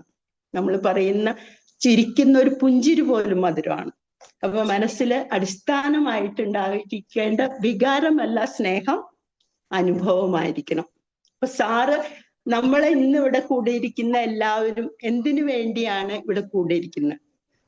സാറ് നമുക്ക് തരുന്ന സ്നേഹത്തിന്റെ ഒരു കൂട്ടായ്മയാണ് ഇന്ന് നമ്മൾ എല്ലാവരും ഇവിടെ കൂടിയിരിക്കുന്നത്, അല്ലേ? അല്ലാണ്ട് നമ്മളൊരു ക്ലാസ്സിന് ചേർന്നു, ക്ലാസ് പഠിച്ചു കഴിഞ്ഞാൽ നമുക്ക് പിരിഞ്ഞു പോവാം. ഞാനൊക്കെ ഇപ്പൊ സാറിന്റെ കൂടെ കൂടിയിട്ട് 3 വർഷമായി. എന്നെ പോലെ ഒരുപാട് പേര് ഇതിൽ സാറിന്റെ കൂടെ ഇപ്പോഴും നിൽക്കുകയാണ്. എന്തുകൊണ്ട് നിൽക്കുന്നു? നമുക്ക് കിട്ടുന്ന ആ സ്നേഹമാണ്, നമ്മളെ ചേർത്ത് പിടിക്കുന്നത് കൊണ്ടാണ്. നമുക്ക് എന്തെങ്കിലും ഒരു വിഷമമോ ഒരു സന്തോഷമോ എന്ത് വരുമ്പോഴും നമുക്കൊരാളുണ്ട് പറയാൻ, അല്ലെങ്കിൽ നമ്മളെ ചേർത്ത് പിടിക്കാൻ ഒരാളുണ്ട് എന്നുള്ള ഒരു തോന്നലാണ് എപ്പോഴും നമ്മളെ ഒരു സ്ഥാനത്ത് എപ്പോഴും നിലനിർത്തുന്നതെന്ന് എനിക്ക് തോന്നിയിട്ടുണ്ട്. നിങ്ങൾക്ക് എല്ലാവർക്കും ഉള്ള അനുഭവം തന്നെയാണെന്ന് എനിക്കറിയാം. സാറിന്റെ സ്നേഹമാണ് നിങ്ങളെ എല്ലാവരെയും ഇവിടെ പിടിച്ചു നിർത്തുന്ന അറിയാം. നമ്മള് ഒരു ക്ലാസ്സിൽ ചേർന്ന് പഠിക്കുമ്പോൾ പഠിക്കാനായിട്ട് ആ പഠിക്കുന്ന കാര്യം കഴിഞ്ഞു, ഞങ്ങളുടെ കാര്യം കഴിഞ്ഞു പോവുക എന്നുള്ളതല്ല, എന്തുകൊണ്ട് നിലനിൽക്കുന്നു, അല്ലെങ്കിൽ സാറ് പറഞ്ഞു തരുന്ന ഓരോ സന്ദേശങ്ങളും നമ്മുടെ ജീവിതത്തിലേക്ക് പകർത്തി അത് അനുഭവമാക്കി മാറ്റുമ്പോൾ നമുക്ക് എന്താണ് മാറ്റം വരുന്നതെന്ന് നിങ്ങൾ ഓരോരുത്തരും നിങ്ങളുടെ അനുഭവ തലത്തിൽ നിന്ന് ചിന്തിക്കണം. സാറ് പറഞ്ഞു മൈൻഡ് ട്യൂൺ. സാറ് പഠിപ്പിക്കുന്നത് എപ്പോഴും മനസ്സിന്റെ കാര്യങ്ങളാണ്. ആ മനസ്സാണ് മനുഷ്യന്റെ ഏറ്റവും നല്ലതിനും ചീത്തയ്ക്കും കൂട്ടുനിൽക്കുന്ന മനസ്സാണ്. ആ മനസ്സില് എപ്പോഴും നല്ല വിചാരങ്ങള്, നല്ല തെളിഞ്ഞ മനസ്സില്, ശാന്തമായ മനസ്സിൽ മാത്രമേ നല്ല ചിന്തകൾ ഉണ്ടാവുള്ളൂ. ആ നല്ല ചിന്തകളാണ് നമ്മളെ ഉയർന്ന തലങ്ങളിലേക്ക് എത്തിക്കുന്നത്. ഞാനിപ്പോ നിൽക്കുന്ന ഞാൻ പഠിച്ച ഒരു സന്ദേശം ഞാനിപ്പം നിൽക്കുന്ന തലത്തിൽ നിന്ന് പറയുകയാണെങ്കിൽ, അഹം എന്ന രണ്ടക്ഷരത്തെ പുറത്തേക്ക് തിരിക്കുകയാണെങ്കിൽ അത് അഹങ്കാരവും, 5 ഇന്ദ്രിയങ്ങളിലൂടെ നമ്മൾ എപ്പോഴും പുറത്തേക്കാണ് അഹത്തെ തിരിക്കുന്നതെങ്കിൽ അത് അഹങ്കാരമായിട്ടും, അകത്തേക്ക് തിരിക്കുമ്പോൾ അത് അഹംബോധമായിട്ട് മാറും. ആ ബോധമാണ് എപ്പോഴും നമ്മളിൽ നിലനിർത്തേണ്ടത്. ആ ബോധത്തോടുകൂടി പെരുമാറാൻ സാധിച്ചാൽ നമ്മളിൽ ഒരു വീഴ്ചയും ഉണ്ടാവില്ല. നമ്മുടെ വാക്കുകളും നമ്മുടെ വാക്കുകള്, നമ്മുടെ പ്രവൃത്തികള് എല്ലാം അതേപോലെ സുന്ദരതരമായിരിക്കും എന്ന് ഞാൻ എൻ്റെ അനുഭവ തലത്തിൽ നിന്ന് പറയാണ്. ഒരാളും സാറ് പഠിപ്പിച്ചതിന് ശേഷം ഞാൻ മാറിയിട്ടുള്ള കാര്യമാണ് പറയുന്നത്. ഞാൻ ഇപ്പോഴും അറിവെപ്പോഴും ഞാൻ എപ്പോഴും സാറിനോട് പറയാം, അറിവെപ്പോഴും ഒരു ഭാരമായിട്ട് എനിക്ക് തോന്നാറുണ്ട്. എന്നുവെച്ചാൽ അറിവ് കൂടുന്തോറും നമുക്ക് സംശയം കൂടിക്കൊണ്ടേയിരിക്കും. പക്ഷെ അനുഭവം അങ്ങനെയല്ല. അനുഭവം എപ്പോഴും ചിറകാണ്, നമുക്ക് മുകളിലേക്ക് പറക്കാനുള്ള ചിറകാണ്. അപ്പൊ എല്ലാ അറിവുകളെയും അനുഭവങ്ങളാക്കി മാറ്റുക. ഇപ്പൊ ഞാൻ സാറിന്റെ അധികം ക്ലാസ്സിലൊന്നും ഞാൻ അറ്റൻഡ് ചെയ്തിട്ടില്ല. പക്ഷെ എന്നും ഞാൻ സാറിന്റെ കൂടെ ഉണ്ട്, സാർ എൻ്റെ കൂടെ ഉണ്ട്. ഞാൻ എന്ത് എൻ്റെ മനസ്സിൽ വിചാരിച്ചാലും സാർ അത് അവിടെ അറിയും. സാർ എന്ത് ആഗ്രഹിക്കുന്നോ അത് ഞാനും അറിയും. അത് എന്തുകൊണ്ടാണെന്ന് വെച്ചാൽ എനിക്ക് പറയാൻ ഉത്തരവില്ല. പക്ഷെ അതെങ്ങനെ ലിങ്ക് ചെയ്യണമെന്ന് എനിക്കറിയില്ല. അത് പ്രപഞ്ചത്തിന്റെ ഒരു പ്രവൃത്തി ആയിരിക്കാം, അല്ലെങ്കിൽ നിയോഗമായിരിക്കാം. എന്നെ പഠിപ്പിച്ച ഒരു കാര്യം, സാറിന്റെ എല്ലാ ക്ലാസ്സിലും ഒരുപാട് കാര്യങ്ങൾ ഞാൻ അധികം സംസാരിക്കാറില്ല സാറിനോട്. എന്നോട് എന്തെങ്കിലും ഒരു സംശയം ചോദിച്ചു കഴിഞ്ഞാൽ സാറ് പറയുന്ന ഓരോ ചെറിയ വാക്കുകളും ഞാൻ എൻ്റെ മനസ്സിൽ കുറിച്ചിടാറ്, പതിവ് എഴുതി വെക്കാറില്ല. ആദ്യത്തെ ക്ലാസ്സിൽ ഞാൻ ആദ്യം സാറിന്റെ ക്ലാസ്സിൽ ചേർന്നിട്ട് കൂടുതലും ഞാൻ മെഡിറ്റേഷനിലാണ് അറ്റൻഡ് ചെയ്യാറ്. അപ്പം സാറിനോട് ഞാൻ എന്തോ ഒരു കാര്യം എൻ്റെ അനുഭവം പറഞ്ഞപ്പോ സാർ ആദ്യമായിട്ട് എന്നോട് പറഞ്ഞ ഒരു വാക്ക് ഇന്നും എൻ്റെ മനസ്സിൽ സ്പഷ്ടമായിട്ട് തെളിഞ്ഞിരിക്കുകയാണ്. എല്ലാ സദ്ഗുരുക്കന്മാരുടെയും അനുഗ്രഹം രാധാ മാമിന് ഉണ്ടെന്നൊരു വാക്ക് അതെന്നും എൻ്റെ മനസ്സിലുണ്ട്. ആ സദ്ഗുരുക്കന്മാരുടെ അനുഗ്രഹത്തോടു കൂടി ഞാൻ ഇന്ന് ഒരുപാട് ഉയരങ്ങളിൽ നിൽക്കുകയാണ്. അത് സന്തോഷത്തോടെ, അഹംബോധം എന്ന് പറഞ്ഞത് അഹംഭാവം ഇല്ലാത്ത ഒരവസ്ഥയാണ്. ആ അവസ്ഥയിൽ നിന്നുകൊണ്ട് പറയാണ്, ആ അനുഗ്രഹം എനിക്ക് തന്നത് സാറ് തന്നെയാണ്. ഞാൻ വേറെ അമ്മയാണ് എൻ്റെ ഗുരുവാണെങ്കിലും ഞാൻ സാറിന്റെ അടുത്ത് വന്നിട്ടാണ് ഒരുപാട് കാര്യങ്ങൾ സ്പിരിച്വാലിറ്റിയെ കുറിച്ച് പഠിച്ചിട്ടുള്ളത്. സാറ് സ്പിരിച്വാലിറ്റിയെ കുറിച്ച് ഒരുപാട് ക്ലാസ്സുകൾ എടുക്കാറില്ലെങ്കിലും മനസ്സൊരു വിസ്മയം എന്നുള്ള ഒരു ബുക്കിന്റെ ലാസ്റ്റിലത്തെ ആ ജ്ഞാനോദയത്തിന്റെ ഇത് കണ്ടപ്പോൾ തന്നെ എനിക്കറിയാം ഭഗവത്ഗീതയുടെ ഒരു ചെറിയൊരു വെർഷനാണ് അതെന്ന് എനിക്ക് തോന്നിയിട്ടുണ്ടായിരുന്നു. അന്ന് തൊട്ട് സാറ് എന്നെ പഠിപ്പിക്കുന്ന ഓരോ വാക്കുകളും, എല്ലാ വാക്കുകളും, ഞാൻ പറഞ്ഞുള്ളത് സാറ് പറയുന്ന എല്ലാ കാര്യങ്ങളൊന്നും ഞാൻ അങ്ങനെ ഉൾക്കൊള്ളാറില്ല. പക്ഷെ ചില കാര്യങ്ങളും ഞാൻ ഉൾക്കൊണ്ടതിലൂടെ ഞാൻ ഇന്ന് ഒരുപാട് ഉയരങ്ങളിൽ എത്തി നിൽക്കുന്നു. അതിന് സാറിന്റെ കാലിൽ സാഷ്ടാംഗം പ്രണമിക്കുകയാണ്. എന്നെ ഇത്രയും ഉയരങ്ങളിൽ എത്തിച്ചതിന് നിങ്ങൾക്ക് ഓരോരുത്തർക്കും അങ്ങനെ എത്താൻ സാധിക്കട്ടെ. ഭഗവാൻ അനുഗ്രഹിക്കട്ടെ. ഇത്രയും നിറവോടുകൂടിയ ഒരു ദിവസത്തില് എല്ലാവർക്കും ആ അനുഗ്രഹങ്ങൾ ഉണ്ടാവട്ടെ എന്ന് പ്രാർത്ഥിക്കുന്നു. ഓണത്തിന്റെ സന്ദേശം ഓണത്തിന്റെ അന്ന് മാത്രമല്ല എല്ലാ ദിവസവും ഉൾക്കൊണ്ടുകൊണ്ട് നമ്മുടെ കുടുംബങ്ങളിൽ സ്നേഹത്തിന്റെയും സാഹോദര്യത്തിന്റെയും സന്തോഷത്തിന്റെയും ദിനങ്ങളായി മാറട്ടെ എന്ന് പ്രാർത്ഥിക്കുന്നു. എല്ലാവർക്കും ആ അനുഗ്രഹം സർവേശ്വരൻ തരട്ടെ. എന്നും ഹാപ്പിനെസ് മാസ്റ്ററി ഹബ്ബിലെ എല്ലാവർക്കും സന്തോഷവും സമാധാനവും വെളിച്ചവും പകരാൻ സാറിന് സർവേശ്വരൻ അനുഗ്രഹിക്കട്ടെ എന്ന് പ്രാർത്ഥിക്കുന്നു. എല്ലാവർക്കും നല്ലത് മാത്രം വരട്ടെ. എല്ലാവരും നല്ലത് മാത്രം ചിന്തിക്കുക, നല്ലത് മാത്രം പ്രവർത്തിക്കുക, നല്ലത് മറ്റുള്ളവരിൽ നല്ലത് മാത്രം കാണുക. എപ്പോഴും നല്ലതും ചീത്തയുണ്ടാവും, നല്ലത് മാത്രം കാണുക. അപ്പൊ നമ്മുടെ മനസ്സും നല്ലതാവും, നമ്മുടെ ചിന്തകളും നല്ലതാവും. ഇത്രേ പറയാനുള്ളൂ. ഒരുപാടൊന്നും പറയുന്നില്ല. എല്ലാവരും പാട്ട് പാടാനും ഓണപ്പാട്ട് പാടാനൊക്കെ റെഡി ആയിട്ടിരിക്കുകയാണ്. അതുകൊണ്ട് എൻ്റെ വാക്കുകൾ ഉപസംഹരിക്കുന്നു. Thank you sir, thank you so much. Thank you Asha, thank you all. Thank you Radha ചേച്ചി. ചേച്ചിയുടെ വിലയേറിയ വാക്കുകൾക്ക് ഒരുപാട് നന്ദി. ഇനി നമുക്ക് ദിവ്യേഷിനെ സ്വാഗതം ചെയ്യാം. ദിവ്യേഷ് പ്രീമിയം മെമ്പർഷിപ്പിലെ അംഗമാണ്, അതുപോലെ ക്രോഡ്പതി ക്ലബ് അംഗം കൂടിയാണ്. ദിവ്യേഷ് പ്ലീസ്. നമുക്കെല്ലാം സുപരിചിതനായ ഒരു മഹാബലി. അപ്പം ഓണത്തിന് മഹാബലി ഇല്ലാതെ എന്തല്ലേ? മഹാബലി ഉണ്ടെങ്കിൽ വാമനനും ഉണ്ട്. ഈ വർത്തമാന കാലത്ത് ഒരു മഹാബലിയും വാമനെയും കണ്ടാലോ? ഉണ്ട്. ഒരു സുന്ദരനും സുശീലനും കഠിനാധ്വാനിയുമായ ഒരു ചെറുപ്പക്കാരൻ മഹാബലി രാജാവായിട്ട്. അദ്ദേഹത്തിന്റെ രാജ്യം ആസ് യൂഷ്വൽ സമൃദ്ധിയിലായിരുന്നു. രാജാവിന് ഉന്നത വിദ്യാഭ്യാസവും 2 പതിറ്റാണ്ടിലേറെയുള്ള പ്രവൃത്തി പരിചയവും ശ്രേഷ്ഠമായ അംഗബലം, പിന്നെ എല്ലാ കാര്യത്തിനും കൃത്യതയോടെയും സസൂക്ഷ്മം ക്വാളിറ്റിയോടെയും എല്ലാം ചെയ്തു തീർക്കുന്ന ആർജവും പൂർണ്ണതയിലേക്കുള്ള ഒരു കഠിനാധ്വാനം എല്ലാം ഉണ്ടായിരുന്നു. പിന്നെ ദാനശീലത്തെ പറ്റി പറയണ്ട. ആ രാജാവ് മഹാദാനശീലനായിരുന്നു. 10 രൂപക്ക് ചോദിച്ചു കഴിഞ്ഞാൽ ഖജനാവിലുണ്ടെങ്കിൽ 100 കൊടുക്കും, ഇല്ലെങ്കിൽ ശത്രുരാജ്യത്ത് പോയിട്ട് പോലും 500 രൂപ കടം കൊടുത്തിട്ട് വാങ്ങിക്കൊടുക്കുന്ന ഒരു ദാനശീലനായിരുന്നു. കാരണം താൻ ദാനം ചെയ്തില്ലെങ്കിൽ വേറെ ഈ ലോകം നിലനിൽക്കില്ല എന്നുള്ളൊരു മനോഭാവം ഉണ്ടായിരുന്നു ആ രാജാവിന്.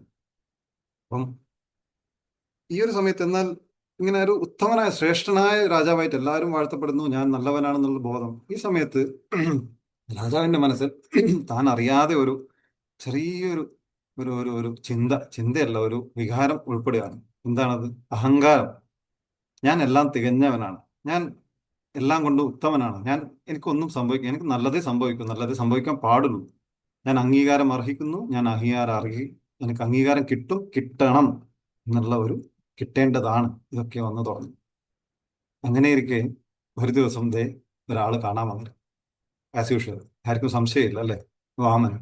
പക്ഷെ നമ്മുടെ കഥയിലെ പോലെ ആ ഒരു ചെറിയ മനുഷ്യനും ചെറുതായിട്ടുള്ള ആ ഒരു രൂപമൊന്നുമല്ല. നല്ല 6 അടി പൊക്കമുള്ള, നല്ല സുന്ദരനും സുശീലനും സുമുഖനുമായിട്ടുള്ള നല്ല ചൈതന്യമുള്ള ഒരാൾ വന്നു നിൽക്കുന്നു. അപ്പൊ ചോദിച്ചു, എന്താണ് വേണ്ടത്? എനിക്കൊരു 3 അടി മണ്ണ് വേണം. അവര് ഇങ്ങനെ ചിരിച്ചു. ഇത്രയും സമൃദ്ധമായിട്ടുള്ള എൻ്റെ അടുത്ത് 3 അടി മണ്ണിന് ചോദിക്കും. എന്തിനാ?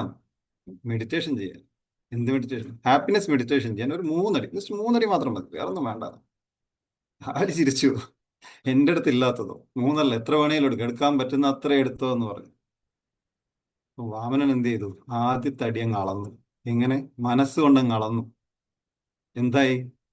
മഹാബലിയുടെ ഭൗതികമായിട്ടുള്ള എല്ലാം തന്നെ, മഹാരാജാവെന്ന് താൻ വിചാരിച്ചിരുന്നതും തൻ്റെ കൂടെ കൂട്ടിയിരുന്ന പരിജ്ഞാനവും സർട്ടിഫിക്കറ്റും ഡിഗ്രിയും പെർഫെക്ഷനും തൻ്റേതെന്ന് തന്നെ ഞാനാക്കി മാറ്റിയ, എന്നെ മഹാരാജാക്കി മാറ്റിയ എല്ലാം തന്നെ ആ ഒരു അടിയുടെ അളവിൽ അങ്ങ് തീർന്നു. എന്ത് ചെയ്തു?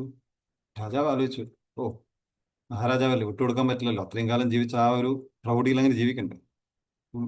വാമനൻ ചോദിച്ചു, അടുത്ത അടി ഇനിയും ഉണ്ടല്ലോ, 2 അടിയല്ലേ ഇനി വേണ്ടോ? എൻ്റെ അടുത്ത് ഇനിയും ഉണ്ട്. എന്താണ്? എൻ്റെ കയ്യിൽ ഇനി എന്തുണ്ട്? ആകാശത്തോളവും അതിനും കവച്ചു വെച്ച് അതിനും അതീതമായിട്ട് എത്ര വേണേലും പോകാൻ പറ്റുന്ന എൻ്റെ മനസ്സുണ്ട്. എത്ര വേണം ചിന്തിച്ചു കൂട്ടി, ഞാൻ മനോരാജ്യം കൂട്ടിയ മനസ്സുണ്ട്, അതിൽ എത്ര വേണേലും എടുത്തോ. വാമനൻ അടുത്ത അടിയും കൂടി മനസ്സുകൊണ്ടങ്ങ് അളന്നു. കിടക്കുന്നു, ഡിം, അതും പോയി. മഹാബലിക്ക് ഒരു നിമിഷം ഷോക്കായി. എനിക്കിതെങ്ങനെ സംഭവിച്ചു? എനിക്കിങ്ങനെ സംഭവിക്കാൻ പാടില്ലല്ലോ. ഒന്നും ചെയ്യാൻ പറ്റാത്തൊരവസ്ഥ. തൻ്റെ മനസ്സും തൻ്റെ ചിന്തയും ചിന്താ പ്രഭാകേന്ദ്രവും ഒന്നും തന്നെ ഒന്നുമല്ല എന്ന് തന്നെ മനസ്സിലാക്കിക്കൊണ്ട് കുറച്ചു നേരം അവിടെ നിന്നു. മഹാബലിക്ക് താൻ എന്ന ഭാവം മിഥ്യയാണ്. തന്നെ താനാക്കി തീർത്ത ആ എല്ലാ സാധനങ്ങളും, ബാഹ്യമായിട്ടുള്ളതും മനസ്സിലുണ്ടായി സ്വരുക്കൂട്ടി വെച്ചതും എല്ലാം തന്നെയാണ് തകർന്നടിഞ്ഞു. ആ ഭാവം അവിടെ തീർന്നു. ഇനിയിപ്പോൾ എന്ത് ചെയ്യാം? മഹാരാജാവല്ലേ, വാക്ക് മാറ്റാൻ പറ്റുമോ? 3ാമത്തെ അടി. വാമനൻ ചോദിച്ചു, എവിടെ എന്ന് പറഞ്ഞു. ആ തിരിച്ചറിവ് വന്നു. എന്ത്? ഞാനല്ല, എൻ്റെ പേരിന് പോലും പ്രസക്തിയില്ല. എൻ്റെ പേര് അക്ഷരമാലയിലെ മലയാളം അക്ഷരമാലയിലെ വെറും കുറച്ച് വാക്കുകൾ, ചവറ്റുകുട്ടയിൽ കൂട്ടിയിട്ട കുറച്ച് വാക്കുകളുടെ കൂട്ടിക്കുഴച്ച് മാത്രമായിരുന്നു എന്ന് മനസ്സിലായി. അപ്പം ഇതിൻ്റെയൊക്കെ പ്രഭാകേന്ദ്രവും ഇത് കിരീടമായി അലങ്കരിച്ചു വരച്ച് തൻ്റെ ശിരസ് താഴ്ന്നും കൊടുത്തു. അത് അർപ്പണ മനോഭാവത്തിൽ താഴ്ന്നു കൊടുത്തതാണ്. ഇവിടെ മഹാബലിക്ക് മനസ്സിലായി, ഈ വന്ന ആൾ ഇത്ര ചില്ലറക്കാരനല്ല. അദ്ദേഹം ചോദിച്ചത് വെറും 3 അടി മണ്ണിലല്ല, തൻ്റെ ഉള്ളിലെ അഹംഭാവത്തെയും അഹങ്കാരത്തെയും അജ്ഞതയും അളക്കാൻ വേണ്ടി വന്നതാണ്. അല്ലാതെ ഒരു 3 അടി മണ്ണ് ഇവിടെയല്ല, വേണമെങ്കിൽ ചന്ദ്രനിലും വാങ്ങാൻ ശേഷിയുള്ള ആളാണ്. അപ്പം വന്നത് അതിനാണ്, തന്നെ അളക്കാൻ വേണ്ടിയാണ്. വാമനൻ ഒന്ന് പുഞ്ചിരിച്ചു. ആ പുഞ്ചിരിയിൽ എല്ലാം അടങ്ങിയിട്ടുണ്ടായിരുന്നു, എല്ലാം ഉണ്ടായിരുന്നു. ഒരു ഗുരുവിന്റെ ശിക്ഷണത്വം, ഒരു ജ്യേഷ്ഠന്റെ കരുതൽ, ഒരു പിതാവിന്റെ ലാളന, ഒരു സുഹൃത്തിന്റെ സൗഹൃദം, എല്ലാം ഉണ്ടായിരുന്നു. മഹാബലി വിചാരിച്ചു, ഓക്കെ, ഞാൻ ഇനിയിപ്പോ എന്ത് ചെയ്യാനാണ്? വാമനൻ തന്റെ കൈകൊണ്ട് മഹാബലിയുടെ തലയിൽ അങ്ങ് കൈവച്ചു, ഉറപ്പിച്ചു. എന്താണ്? ഞാനിനി പാതാളത്തിലേക്ക് പോവുക. കാരണം പുതുയുഗത്തിലെ മഹാബലിയല്ലേ. കണ്ടതും കേട്ടതും അനുഭവിച്ചതും വിശ്വസിച്ചതും ആവർത്തിച്ചതും എന്താണ്? മഹാബലി പാതാളത്തിലേ പോവുള്ളൂ. പാതാളം ഡാർക്കാണ്, ഫുൾ. എൻ്റെ ലൈഫ് ഡാർക്കായി. മഹാബലി തീരുമാനിച്ചു. അങ്ങനെ മൂപ്പർ അങ്ങ് താഴ്ത്തി. നമ്മളും കേട്ടിട്ടില്ലല്ലോ മഹാബലി പാതാളത്തിലല്ലാണ്ട് ഗോവക്ക് പോയ തെറ്റാരും കേട്ടില്ലല്ലോ.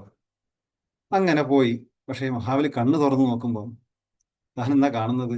പ്രകാശം, മുഴുവൻ പ്രകാശമാണ് അവിടെ കാണുന്നത്. ഇത് പാതാളമല്ല, അത് ഒരു അറിവിന്റെ പ്രഭാകേന്ദ്രമായിരുന്നു. ജീവിതത്തിന്റെ വിജയത്തിനെ പറ്റിയുള്ള അറിവിന്റെ ഒരു ആഴക്കടലായിരുന്നു. അത് പാതാളമല്ല. തന്നെ പറഞ്ഞു വിട്ടിരിക്കുന്നത് മറ്റെവിടെയുമല്ല, ഹാപ്പിനെസ് മാസ്റ്ററി ഹബിന്റെ ക്ലാസ്സുകളിലായിരുന്നു. ഒന്ന് ചുറ്റും നോക്കി, ദേ കിടക്കുന്നു കുറേ പേര്. ഇതിന് എന്നെക്കാളും മുന്നേ വന്ന കുറേ രാജാക്കന്മാരും രാജ്ഞിമാരും എല്ലാം അവിടെ ഇരിക്കുന്നുണ്ട്. ആരും കുറവല്ല. രാജാവും രാജ്ഞിയിലും കുറഞ്ഞ ആരും തന്നെ അവിടെയില്ല. അഹങ്കാരം, അസൂയ, അഹംഭാവം, അപകർഷതാബോധം, ഇങ്ങനത്തെ എല്ലാം കിരീടവും പടച്ചട്ടയായും മണിയറയായും ഒക്കെ ഉണ്ടായി വെച്ചിരുന്ന ആൾക്കാർ ഇതൊക്കെ ഉപേക്ഷിച്ച് പച്ചയായ മനുഷ്യരായിട്ട് അവിടെ വന്നിട്ട് എല്ലാവരും അവിടെ ഇരിക്കുന്നു. ഇങ്ങനെ പോകുന്നതിന് മുന്നേ, എന്തായാലും അവിടെ എത്തുന്നതിന് മുന്നേ മഹാബലിക്കൊരു വരം കൊടുത്തു. കാരണം വരം കൊടുത്തിട്ടില്ല പിന്നെ കെട്ടുകഥയായിപ്പോയി, കഥ മാറിപ്പോയി, കെട്ടുകഥയായിപ്പോയി. വരം കൊടുത്തു, എപ്പോഴും വരാം, പക്ഷെ വർഷത്തിൽ ഒരിക്കലല്ല. പിന്നെ പുതുജീവിതം തരാം. ഞാൻ പറയുന്നത് പോലെ ജീവിച്ചു കഴിഞ്ഞാൽ പുതുജീവിതത്തിന് വഴി കാണിച്ചു തരാം. ചെയ്തില്ലെങ്കിലോ ഒന്നും ചെയ്യാൻ പറ്റില്ല. പുതുജീവിതത്തിനുള്ള വഴി കാണിച്ചു തരാം. എന്താക്കി തരാം? നിന്നെ രാജാവല്ല, ചക്രവർത്തിയാക്കി മാറ്റാം. പിന്നെ വർഷത്തിൽ ഒരിക്കലല്ല, നീ ദിവസവും വരണം. ഈ ഡിജിറ്റൽ യുഗത്തിൽ താൻ പഠിച്ചതും അനുഭവിച്ചതും അറിവ് പകർന്നതും എല്ലാം തന്നെ ദിവസവും വന്ന് ഓരോ വീഡിയോ ആക്കി മറ്റുള്ളവർക്ക് പ്രചോദനവും അനുഭവ കഥകളാക്കി കൊടുക്കണം. പിന്നെ ആ വരവിനാണല്ലോ ഓണം എന്ന് പറയുന്നത്. ആ ഓണം ഒരു കണ്ടീഷനും കൂടിയും. നീ കാണാൻ പോകുന്ന ആൾക്കാരെല്ലാവരും ഓണം അവർ വീട് വൃത്തിയാക്കും, എല്ലാം ചെയ്യും. പക്ഷെ മഹാബലിയായ നീ വരുമ്പോൾ നിന്റെ സ്വന്തം മനസ്സും വൃത്തിയാക്കി, എല്ലാ മാലിന്യങ്ങളും തേച്ച് കഴുകിക്കളഞ്ഞ് വൃത്തിയാക്കി, നിഷേധാത്മക ചിന്തകൾ, നെഗറ്റീവ് തോട്ട്സ്, സമ്മർദ്ദങ്ങൾ, മാലിന്യങ്ങളെല്ലാം തുടച്ചു നിർത്തി പൂക്കളം ഒരുക്കിയിട്ട് വരണം. പക്ഷെ ഒരൊറ്റ പൂ ഭൂമിയിൽ നിന്ന് എടുക്കാൻ പാടില്ല. ഹാപ്പിനെസ് മാസ്റ്ററി ഹബിൽ മാത്രം കിട്ടുന്ന പ്രത്യേകതരം ഫോർഗീവ്നെസ്, ഗ്രാറ്റിറ്റ്യൂഡ്, ശുഭാപ്തി വിശ്വാസം, ശുഭചിന്തകൾ എന്നിങ്ങനെയുള്ള പ്രത്യേകതരം ഇതുപോലെ അനേകതരം പൂക്കൾ അവിടെയുണ്ട്. അതിന്റെ പൂവിതൾ കൊണ്ട് മനസ്സിന് ദിവസം അലങ്കരിച്ച് ഒരു പൂക്കളം ഇട്ടുകൊണ്ട് വരണം. പക്ഷേ നമ്മള് പുരാണത്തിലെ മഹാബലിക്ക് ഇങ്ങനെ എല്ലാ പ്രാവശ്യവും വരുമ്പോൾ വളരെ ഈസിയായിരുന്നു. മൂപ്പർക്ക് ഇങ്ങനെ നടന്നു വന്നു, ഓലക്കുടിയും ചൂടിയിട്ട് ഇങ്ങനെ കൈയാട്ടി നടന്നു വന്നാണ്. പക്ഷേ ഈ മഹാബലിക്ക്, ഈ പുതുയുഗത്തിലെ മഹാബലിക്ക് ഇതൊന്നും അല്ലായിരുന്നു. ദിവസവും പടവെട്ടിയിട്ടാണ് വരേണ്ടി വന്നത്. ആരോട്?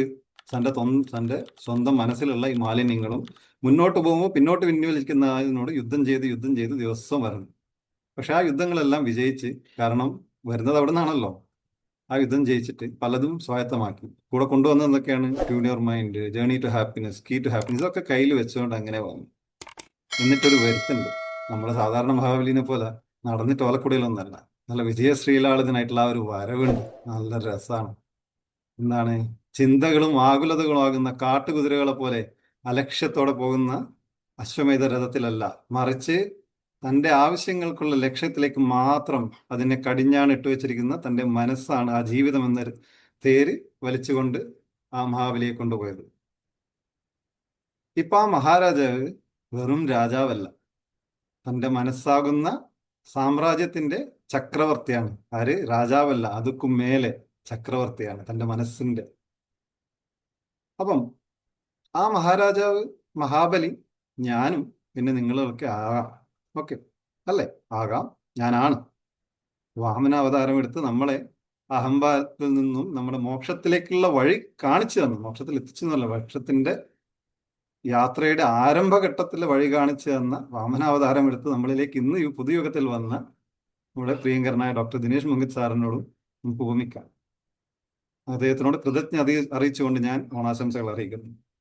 പിന്നെ ഈ കഥയിൽ പറഞ്ഞ കഥാപാത്രങ്ങൾക്ക് ജീവിച്ചവരായിട്ടോ മരിച്ചവരായിട്ടോ യാതൊരു ബന്ധവുമില്ല. ഇനി ആർക്കെങ്കിലും എന്തെങ്കിലും സാദൃശ്യം തോന്നി ഇതൊക്കെ ഞാനാണ്, എന്നെ തന്നെയാണ് എന്ന് ആർക്കെങ്കിലും തോന്നിയിട്ടുണ്ടെങ്കിൽ അത് വെറും തോന്നലുകൾ മാത്രമാണ്. അതിന് ഉത്തരവാദി ഞാനോ അല്ലെങ്കിൽ സംഘാടകരോ ഈ കൂടിയിരിക്കുന്ന സഭയിൽ ആരും തന്നെയല്ല. മനോരാജ്യത്തിന്റെ രാജാവിൽ നിന്നും സ്വന്തം മനസ്സിന്റെ ചക്രവർത്തിയിലേക്ക് എൻ്റെ ജീവിതം മാറ്റി എഴുതിയ ഒരു ഓണക്കാഴ്ച. നന്ദി, നമസ്കാരം. Thank you Deepesh, thank you so much. നമ്മുടെ ക്ലാസ്സിലെ ബ്രില്യൻ സ്റ്റുഡൻ്റ് ആണ്. സാറിനെ 2 വാക്ക് സംസാരിക്കാനായിട്ട് ഞാൻ ക്ഷണിക്കുകയാണ്. തീർച്ചയായിട്ടും സംസാരിക്കാം. സൂപ്പർ ദിവ്യ, സൂപ്പർ, എക്സലന്റ്. ആദ്യം തിലകം പറഞ്ഞ പോലെ പറയേണ്ടി വരും. പറഞ്ഞില്ല. അതിനു മുമ്പ് ഒരു കാര്യം നിങ്ങളുടെ മുന്നാകെ ഇപ്പൊ ഞാൻ ഒരു ഡിസിഷൻ പറയാണ്. അടുത്ത വർഷം ഈ സമയമാകുമ്പോൾ ദീപേഷിന്റെ പുസ്തകം പബ്ലിഷ് ചെയ്തിരിക്കും. ബുക്സ് എഴുതൽ അത്ര ഈസിയായ ഒരു ടാസ്ക് അല്ല. അതിന് സർഗാത്മകത എന്ന് പറയുന്ന ഒരു സംഭവം വേണം.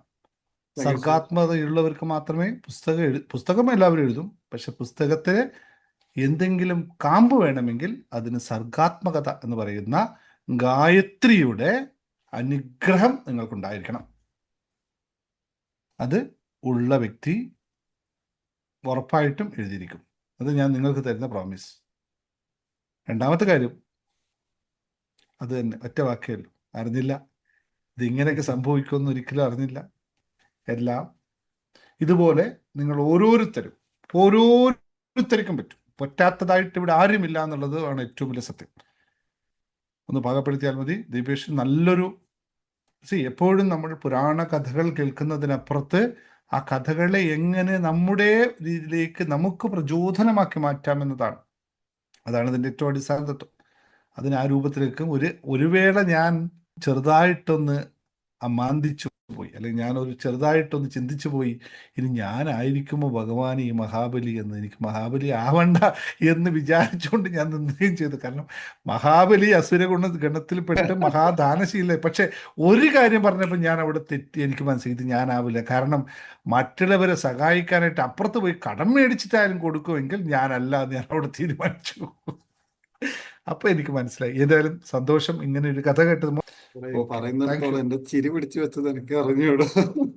നന്ദി മാത്രമേ പറയാനുള്ളൂ. ബാക്കി അടുത്ത ആൾക്കാർ എനിക്ക് പാട്ട് കേൾക്കേണ്ട ഒരു പാട്ട് കേൾക്കാം. ഓക്കെ ആയിട്ട്. Thank you sir, thank you so much. ഇനി നമുക്ക് സാറിന്റെ മെന്റർഷിപ്പിലുള്ള അംഗമാണ് രശ്മി. രശ്മിയെ ഒരു പാട്ട് പാടാനായിട്ട് ക്ഷണിക്കുകയാണ്. എല്ലാവർക്കും നമസ്കാരം. എല്ലാവർക്കും എൻ്റെ ഓണാശംസകൾ. എനിക്ക് ഓർമ്മയിലുള്ള ഒരു 4 വരി പാടാം. എനിക്കറിയാം ഒരുപാട് പേര് അവിടെ സംസാരിക്കാനും പാട്ട് പാടാനും ഒക്കെ ആയിട്ടുണ്ടാവും. അപ്പൊ എല്ലാവർക്കും ഒരിക്കൽ കൂടെ ഓണാശംസകൾ. തിരുവോണപ്പുലരിതൻ തിരുമുൽ കാഴ്ച വാങ്ങാൻ തിരുമുറ്റമണിഞ്ഞൊരുങ്ങി തിരുമേനി എഴുന്നള്ളും സമയമായി ഹൃദയങ്ങൾ അണിഞ്ഞൊരുങ്ങി ഹൃദയങ്ങൾ അണിഞ്ഞൊരുങ്ങി തിരുവോണപ്പുലരിതൻ തിരുമുൽ കാഴ്ച വാങ്ങാൻ തിരുമുറ്റമണിഞ്ഞൊരുങ്ങി തിരുമേനി എഴുന്നള്ളും സമയമായി ഹൃദയങ്ങൾ അണിഞ്ഞൊരുങ്ങി ഹൃദയങ്ങൾ അണിഞ്ഞൊരുങ്ങി. Thank you. Thank you Rashmi ma'am, thank you so much. വളരെ മനോഹരമായിട്ട് പാടി. ഇനി നമുക്ക് നമ്മുടെ പ്രീമിയം മെമ്പർഷിപ്പിലുള്ള ശില്പ മാം തയ്യാറായിരിക്കുകയാണ്. ശുഭാപ്തി ശുഭചിന്തകളോടും കൂടി എല്ലാവർക്കും നല്ലൊരു ദിവസം ആശംസിക്കുന്നു. എല്ലാവർക്കും ഓണാശംസകൾ. ആദ്യം തന്നെ എല്ലാവർക്കും സംസാരിച്ച എല്ലാവർക്കും അഭിനന്ദനങ്ങൾ. പ്രത്യേകിച്ചും ദീപേഷ് സാറിനും. ശരിക്കും എനിക്ക് കഥ തുടങ്ങി വന്നപ്പോഴേ മനസ്സിലായി അതില് മഹാബലി ഉദ്ദേശിച്ചത് എന്നെ തന്നെയാണ്. അപ്പോ ഞാൻ ഇതല്ല പറയാൻ ഉദ്ദേശിച്ചത്. ഞാനും ഏറെക്കുറെ ഓണവുമായിട്ട് ബന്ധപ്പെട്ട് എന്തെങ്കിലും പറയാനുണ്ടായിരുന്നു വിചാരിച്ചു. പക്ഷെ എല്ലാവരും ഓണവുമായിട്ട് ബന്ധപ്പെട്ടുള്ള കാര്യങ്ങളൊക്കെ സംസാരിച്ചതുകൊണ്ട് അതിൽ നിന്നും കുറച്ചുകൂടെ ഒന്ന് മാറ്റി പിടിക്കുന്നു. ശരിക്കും നമ്മളുടെ ഇപ്പോ ഈ ഹാപ്പിനെസ് മാസ്റ്ററിൽ അല്ലെങ്കിൽ ലോ ഓഫ് അട്രാക്ഷൻ ക്ലാസ്സുകളിൽ സന്തോഷത്തെക്കുറിച്ചും സമൃദ്ധിയെക്കുറിച്ചും സമൃദ്ധി നമ്മളുടെ ജീവിതത്തിലേക്ക് എങ്ങനെ ആകർഷിച്ചെടുക്കാം, നമ്മൾ എന്ത് കൊടുത്താൽ എന്ത് തിരിച്ചു കിട്ടും, ഇങ്ങനെ ഒക്കെ ഒരുപാട് കാര്യങ്ങളാണ് നമ്മൾ പഠിച്ചുകൊണ്ടിരിക്കുന്നത്. അപ്പോൾ ശരിക്കും ഇതുമായിട്ട് ബന്ധപ്പെട്ട ഒരു ഉത്സവം തന്നെയാണ് സമൃദ്ധിയുടെ അല്ലെങ്കിൽ നിറവിന്റെ അല്ലെങ്കിൽ സ്നേഹത്തിന്റെ സന്തോഷത്തിന്റെ സൗഭാഗ്യത്തിന്റെ ഒക്കെ ഒരു ആഘോഷമാണ് ഓണം. അത് തന്നെയാണ് നമ്മളിപ്പോ ഈ ലോ ഓഫ് അട്രാക്ഷൻ ഇതേപോലുള്ള നമ്മുടെ ക്ലാസ്സുകളിൽ പഠിച്ചുകൊണ്ടിരിക്കുന്നത്. അപ്പോൾ നമ്മളുടെ ലൈഫിൽ നമുക്ക് നമ്മളുടെ ചുറ്റും നമ്മൾ എന്ത് വേണം, നമ്മൾ എന്തായി തീരണം എന്നിങ്ങനെ നമ്മളിൽ ഇംപ്ലിമെന്റ് ചെയ്തിരിക്കുന്ന നെഗറ്റീവ് കാര്യങ്ങളെക്കാളും കൂടുതൽ ഇങ്ങനെയുള്ള ആഘോഷങ്ങൾ നമ്മളിലേക്ക് കുറെ പോസിറ്റിവിറ്റികളും പറഞ്ഞു തന്നിട്ടുണ്ട്. പക്ഷെ അതിനെ നമ്മൾ വേറെ നെഗറ്റീവായിട്ട് നമ്മൾ ആൾക്കാരെ എടുത്തിട്ടുണ്ട്. കാണാൻ വിറ്റും ഓണം ഉണ്ണണം അങ്ങനെയൊക്കെ പറഞ്ഞ് ഒരുപാട് നെഗറ്റീവായിട്ടും അതിനെ നമ്മളിലേക്ക് പറഞ്ഞിട്ടുണ്ടെങ്കിൽ പോലും ശരിക്കും ഒരു ആഘോഷം ഏറ്റവും സന്തോഷകരമായ, അതായത് ഓണം എന്ന് പറയുമ്പോൾ ശരിക്കും എന്റെ ചെറുപ്പകാലത്തെ ഓണം എന്ന് പറഞ്ഞാൽ അമ്മ വീട്ടിലേക്ക് പോകുന്നു, അവിടെ പോകുന്നു, ഞങ്ങളെല്ലാവരും കൂടി അവിടെ ഇവിടെ നടന്ന് പൂ പറിക്കുന്നു, അത്തപ്പൂക്കൾ ഇടുന്നു, അങ്ങനെ ഭയങ്കര രസകരമായ ഒരു കൂട്ടായ്മയായിട്ട് ശരിക്കും ഒരു നമ്മളുടെ വീട്ടിലേക്ക് മാത്രമായിട്ട് ഒരു ന്യൂക്ലിയർ ഫാമിലിയിലേക്ക് മാത്രമായിട്ട് അപ്പോ ഒരു സമൃദ്ധി അല്ലെങ്കിൽ ഒരു കൂട്ടായ്മ ഇതെല്ലാം നമ്മളുടെ ലൈഫിൽ നമ്മളുടെ ജീവിതത്തിൽ ഓരോ പാഠങ്ങൾ എങ്ങനെയാണ് പഠിക്കുക, നമുക്ക് എങ്ങനെ മറ്റുള്ളൊരു ലൈഫ് നോക്കി പഠിക്കാം എന്നുള്ള ഒരുപാട് കാര്യങ്ങൾ നമ്മളുടെ ചുറ്റും തന്നെയുണ്ട്. പക്ഷെ ഇപ്പോഴും നമ്മള് ഇവിടുത്തെ കാര്യമല്ല, നമ്മളുടെ ഹാപ്പിനെസ് മോസ്റ്ററിലെ നമ്മുടെ ആൾക്കാരുടെ കാര്യമല്ല പറയുന്നത്. ഇപ്പോഴും ചുറ്റും നെഗറ്റിവിറ്റി കാണുന്ന ഒരുപാട് പേരുടെ ചുറ്റുമാണ് നമ്മൾ ജീവിച്ചുകൊണ്ടിരിക്കുന്നത് ഇപ്പോഴും. അതിൽ നിന്നും എങ്ങനെ പുറത്തു കിടക്കാമെന്നാണ് ഓരോ ദിവസവും നമ്മൾ ഓരോ ക്ലാസ്സുകളിലൂടെയും നമ്മൾ ഇങ്ങനെ പഠിച്ചുകൊണ്ട് പ്രാക്ടീസ് ചെയ്തുകൊണ്ടിരിക്കുന്നത്. എല്ലാവരും നമ്മളുടെ ലൈഫ് എപ്പോഴും ആഘോഷകരമാക്കി സന്തോഷകരമാക്കിയിരിക്കാൻ ഇങ്ങനെയുള്ള ആഘോഷങ്ങൾ ഒരുപാട് എല്ലാവരും സഹായിക്കും. എല്ലാവരും ആയി തന്നെ നമ്മൾ മഹാബലി ആവാതെ, ഇപ്പൊ മഹാബലിയുടെ ഒരു കഥ നമ്മുടെ ദിവ്യ സാർ പറഞ്ഞത് എല്ലാവരുടെയും ഓർമ്മയിലുണ്ടല്ലോ. അപ്പൊ നമ്മള് ശരിക്കും മഹാബലി തന്നെയാണ്. ആ രീതിയിൽ നമ്മൾ വന്ന രീതി അനുസരിച്ച് മഹാബലി ആണെങ്കിലും വാമനന്റെ അത്ര എത്തിയിട്ടില്ല എങ്കിൽ പോലും നമ്മൾ വീണ്ടും താഴ്ചയുള്ള ഒരു നെഗറ്റിവിറ്റി അല്ലെങ്കിൽ ഒരു അഹങ്കാരത്തിന്റെ ഉടമയായ മഹാബലിയിലേക്ക് പോവാതെ അഹംബോധമുള്ള, രാഘവൻ പറഞ്ഞ പോലെ അഹംബോധമുള്ള ഒരു നല്ല വ്യക്തിയായി മാറാൻ ഈ ഓണം എല്ലാവരെയും സഹായിക്കട്ടെ. എല്ലാവർക്കും ഒരിക്കൽ കൂടി ഹൃദയങ്ങളിലെ ഓണാശംസകൾ. Thank you Shilpa ma'am, thank you so much. ഇനി നമുക്ക് നമ്മുടെ ഹാപ്പിനെസ് മാസ്റ്ററി കുടുംബത്തിലെ നമ്മുടെ സ്വന്തം അമൂല്യ മാമിനെ ഞാനൊരു പാട്ട് പാടാനായിട്ട് ക്ഷണിക്കുകയാണ്. അമൂല്യ മാം. പാടാൻ ഉദ്ദേശിച്ച പാട്ട് പാടി, തിരുവോണപ്പാട്ട്. വേറെ പാടാം. അല്ലീളം പൂ ഇല്ലിമുളം തേ, അല്ലീളം പൂ ഇല്ലിമുളം തേ, തെങ്ങിളനീരോ തേൻമൊഴിയോ മണ്ണിൽ വിരിഞ്ഞ നീലാവോ, അല്ലീളം പൂ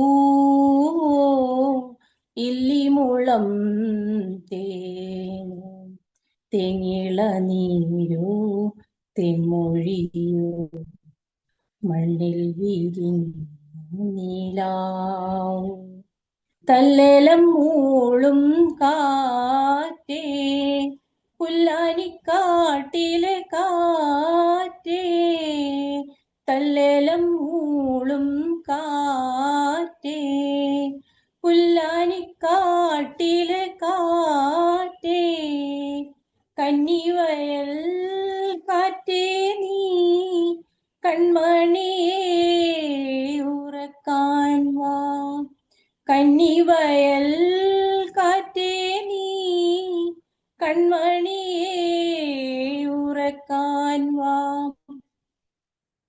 നീ ചെല്ലം ചെല്ലം താ തെയ്യം തെയ്യം, നീ ചെല്ലം ചെല്ലം തെയ്യം തെയ്യം തുള്ളി തുള്ളി വാ വാ, അല്ലീളം പൂ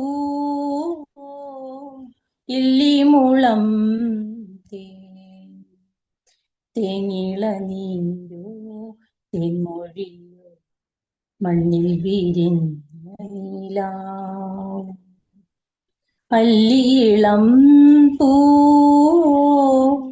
ഇല്ലിമുളം തേ,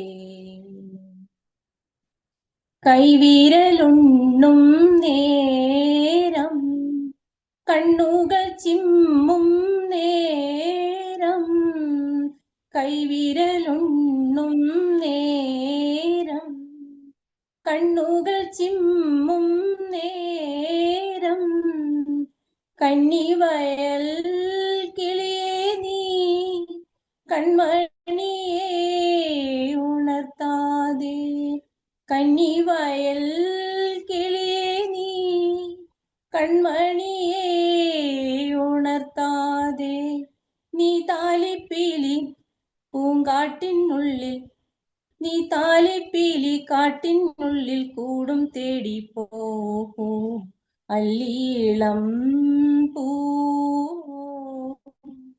ഇല്ലിമുളം തേനോ തെങ്ങിള നീരോ തേൻമൊഴിയോ മണ്ണിൽ വിരിഞ്ഞ നീലാവ് അല്ലീളം പൂ ഇല്ലിമുളം തേനോ തെങ്ങിള നീരോ തേൻമൊഴിയോ മണ്ണിൽ വിരിഞ്ഞ നീലാവ്. താങ്ക് യു അമൂല്യ മാം, അതിമനോഹരമായിട്ട് പാടി. Thank you so much. ഇനി നമുക്ക് നമ്മുടെ ഉഷ ചേച്ചിയുടെ ഒരു പാട്ട് കേൾക്കാം. നിങ്ങൾക്ക് എല്ലാവർക്കും ഉഷ ചേച്ചി അറിയാം. സാറിൻ്റെ സ്റ്റുഡൻ്റ് ആയിരുന്നു, ഇപ്പോഴും ആണ്. അതേപോലെ തന്നെ സാറിൻ്റെ പരിശീലനത്തോടെ കോച്ചിങ് ചെയ്യുന്നുണ്ട്. നിങ്ങൾക്കൊക്കെ ക്ലാസ്സുകൾ എടുക്കുന്ന ആളുകൂടിയാണ്. അപ്പോൾ നമുക്ക് ഉഷ ചേച്ചിയെ സ്വാഗതം ചെയ്യാം. ഉഷ ചേച്ചി, കേൾക്കാമോ എല്ലാവർക്കും? കേൾക്കാം കേൾക്കാം. ഓക്കെ, നമസ്കാരം. എല്ലാവർക്കും ശുഭാപ്തി വിശ്വാസത്തോടെയും ശുഭചിന്തകളോടും കൂടിയ നല്ലൊരു ഈവനിങ് പറഞ്ഞുകൊള്ളുന്നു. സ്നേഹവും സാഹോദര്യവും പങ്കുവെച്ച് എല്ലാവരുടെയും ജീവിതത്തിൽ സന്തോഷവും സമൃദ്ധിയും നിറയട്ടെ എന്ന് ആശംസിക്കുന്നു. എല്ലാവർക്കും ഹൃദയം നിറഞ്ഞ ഓണാശംസകൾ ആദ്യം പറഞ്ഞു കൊള്ളട്ടെ. എന്നിട്ട് ഞാൻ 4 വരി പാട്ട് പാടാം. ഓക്കെ.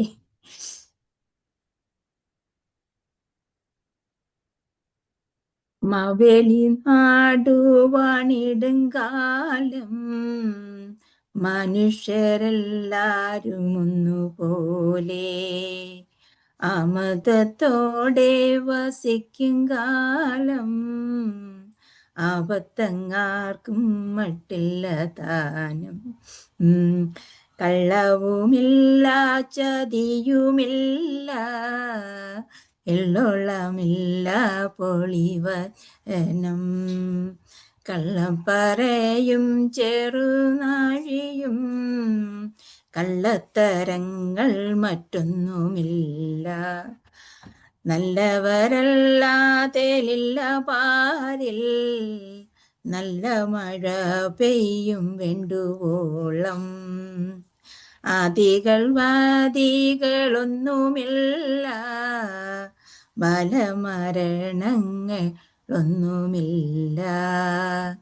മാവേലി നാടുവാണിടുങ്കാലം മനുഷ്യരെല്ലാരും ഒന്നുപോലെ. Thank you.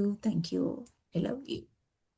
Thank you Usha ചേച്ചി, love you. Thank you so much. എല്ലാവരും ശുഭാപ്തി വിശ്വാസത്തോടും ശുഭചിന്തകളോടും കൂടിയ നല്ലൊരു ദിവസം നേരുന്നു. എല്ലാവർക്കും നല്ല നല്ല കാര്യങ്ങളൊക്കെയും പാട്ടും നല്ല കഥയും ദിപേഷിന്റെ കഥകളൊക്കെ കേട്ടു വളരെ സന്തോഷം. ഞാൻ താമസിച്ചെത്തിയത് ഓഫീസിൽ ഒരു പാർട്ടി ഉണ്ടായിരുന്നു ഓണത്തിൻ്റെ, അതൊക്കെ കഴിഞ്ഞ് വന്നതേ ഉള്ളൂ. ഞാനൊരു കഥ പറയാൻ ആഗ്രഹിക്കുകയാണ്. നമ്മുടെ ഓണത്തിന്റെ ഒരു യഥാർത്ഥ സമ്മാനത്തെക്കുറിച്ച്. ഒരിക്കല് ഒരു ചെറിയ ഗ്രാമത്തിൽ രാധാമ്മ എന്ന ഒരു വയോധിക താമസിച്ചിരുന്നു. ഓണം വരുന്നു, എല്ലാവരും എല്ലാവരുടെയും വീടുകൾ വൃത്തിയാക്കുകയും പൂക്കളം ഒരുക്കുകയും ഓണസദ്യക്കുള്ള ഒരുക്കങ്ങളൊക്കെ നടത്തിക്കൊണ്ടിരിക്കുകയും ചെയ്യും. നടത്തി. അപ്പം രാധമ്മയുടെ വീട്ടില് പക്ഷേ വലിയ ഒരു ആഘോഷങ്ങൾ ഒന്നും തന്നെ ഉണ്ടായിരുന്നില്ല. മക്കളെല്ലാം ദൂരെയായിരുന്നു. അപ്പം വീട്ടിൽ അവര് ഒറ്റയ്ക്കായിരുന്നു. തിരുവോണ ദിവസം രാവിലെ രാധമ്മ എന്ത് ചെയ്തു, മുറ്റത്ത് ചെറിയൊരു പൂക്കളമൊക്കെ ഉണ്ടാക്കി. എന്നിട്ട് അപ്പോൾ അവിടെ ഇങ്ങനെ നിന്നു. വഴിയിലൂടെ പോകുന്ന ഒരു കൊച്ചു പെൺകുട്ടി കണ്ടു. പെൺകുട്ടി അവർ കാണുന്നുണ്ട്. അപ്പം ആ മകളുടെ മനസ്സ് വളരെ വിഷമിച്ചിരിക്കുകയായിരുന്നു. അപ്പം അവൾ ചോദിച്ചു, മോളെ എന്താ വിശേഷം, എന്താ വിഷമം? രാധമ്മ ചോദിക്കുകയാണ്. അപ്പം പറയാണ്, അമ്മൂമ്മേ ഞങ്ങളുടെ വീട്ടിൽ ഇന്ന് സദ്യ ഒന്നുമില്ല. അതെന്താ മോളെ? അന്നേരം പറഞ്ഞ അച്ഛന് ജോലിയില്ല.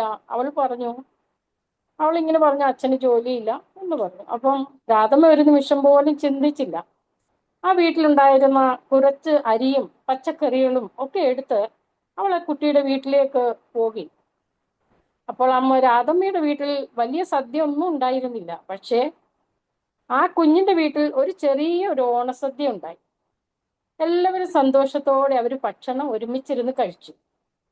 വൈകുന്നേരം ആ കുട്ടി രാധമ്മയുടെ അടുത്ത് എത്തി. ഒരു ചെറിയൊരു പൂക്കുടം നൽകിയിട്ട് പറഞ്ഞു, അമ്മൂമ്മേ ഇന്ന് എനിക്ക് കിട്ടിയ ഏറ്റവും വലിയ ഓണസമ്മാനം അങ്ങാണെന്ന്. അപ്പോൾ രാധമ്മ പുഞ്ചിരിച്ചു. അപ്പോൾ അവൾ മനസ്സിലാക്കി, ഓണം എന്നത് പുതിയ വസ്ത്രമോ പുതിയ വലിയ വലിയ സദ്യ ഒന്നും മാത്രമല്ല, മറ്റൊരാളുടെ ജീവിതത്തിൽ കുറച്ചെങ്കിലും ഒരു സന്തോഷം കൊണ്ടുവരുവാൻ കഴിയുന്നതാണ് യഥാർത്ഥ ഓണമെന്ന്. ഈ ഓണകാലത്ത് നമുക്ക് ഒരു നല്ല കാര്യം ചെയ്യാം. ഒരാളുടെ മുഖത്ത് ഒരു പുഞ്ചിരി വരുത്താം, ഒരാളുടെ വിഷമം കേൾക്കാം, കഴിയുന്ന ചെറിയൊരു സഹായം ചെയ്യാം. കാരണം നമ്മൾ പങ്കുവയ്ക്കുന്ന സ്നേഹമാണ് ഏറ്റവും മനോഹരമായ ഓണസമ്മാനം. എല്ലാവർക്കും സ്നേഹവും സന്തോഷവും സമാധാനവും നിറഞ്ഞ ഹൃദയം നിറഞ്ഞ ഓണാശംസകൾ എല്ലാവർക്കും നേരുന്നു. Thank you Mercy ma'am, thank you so much.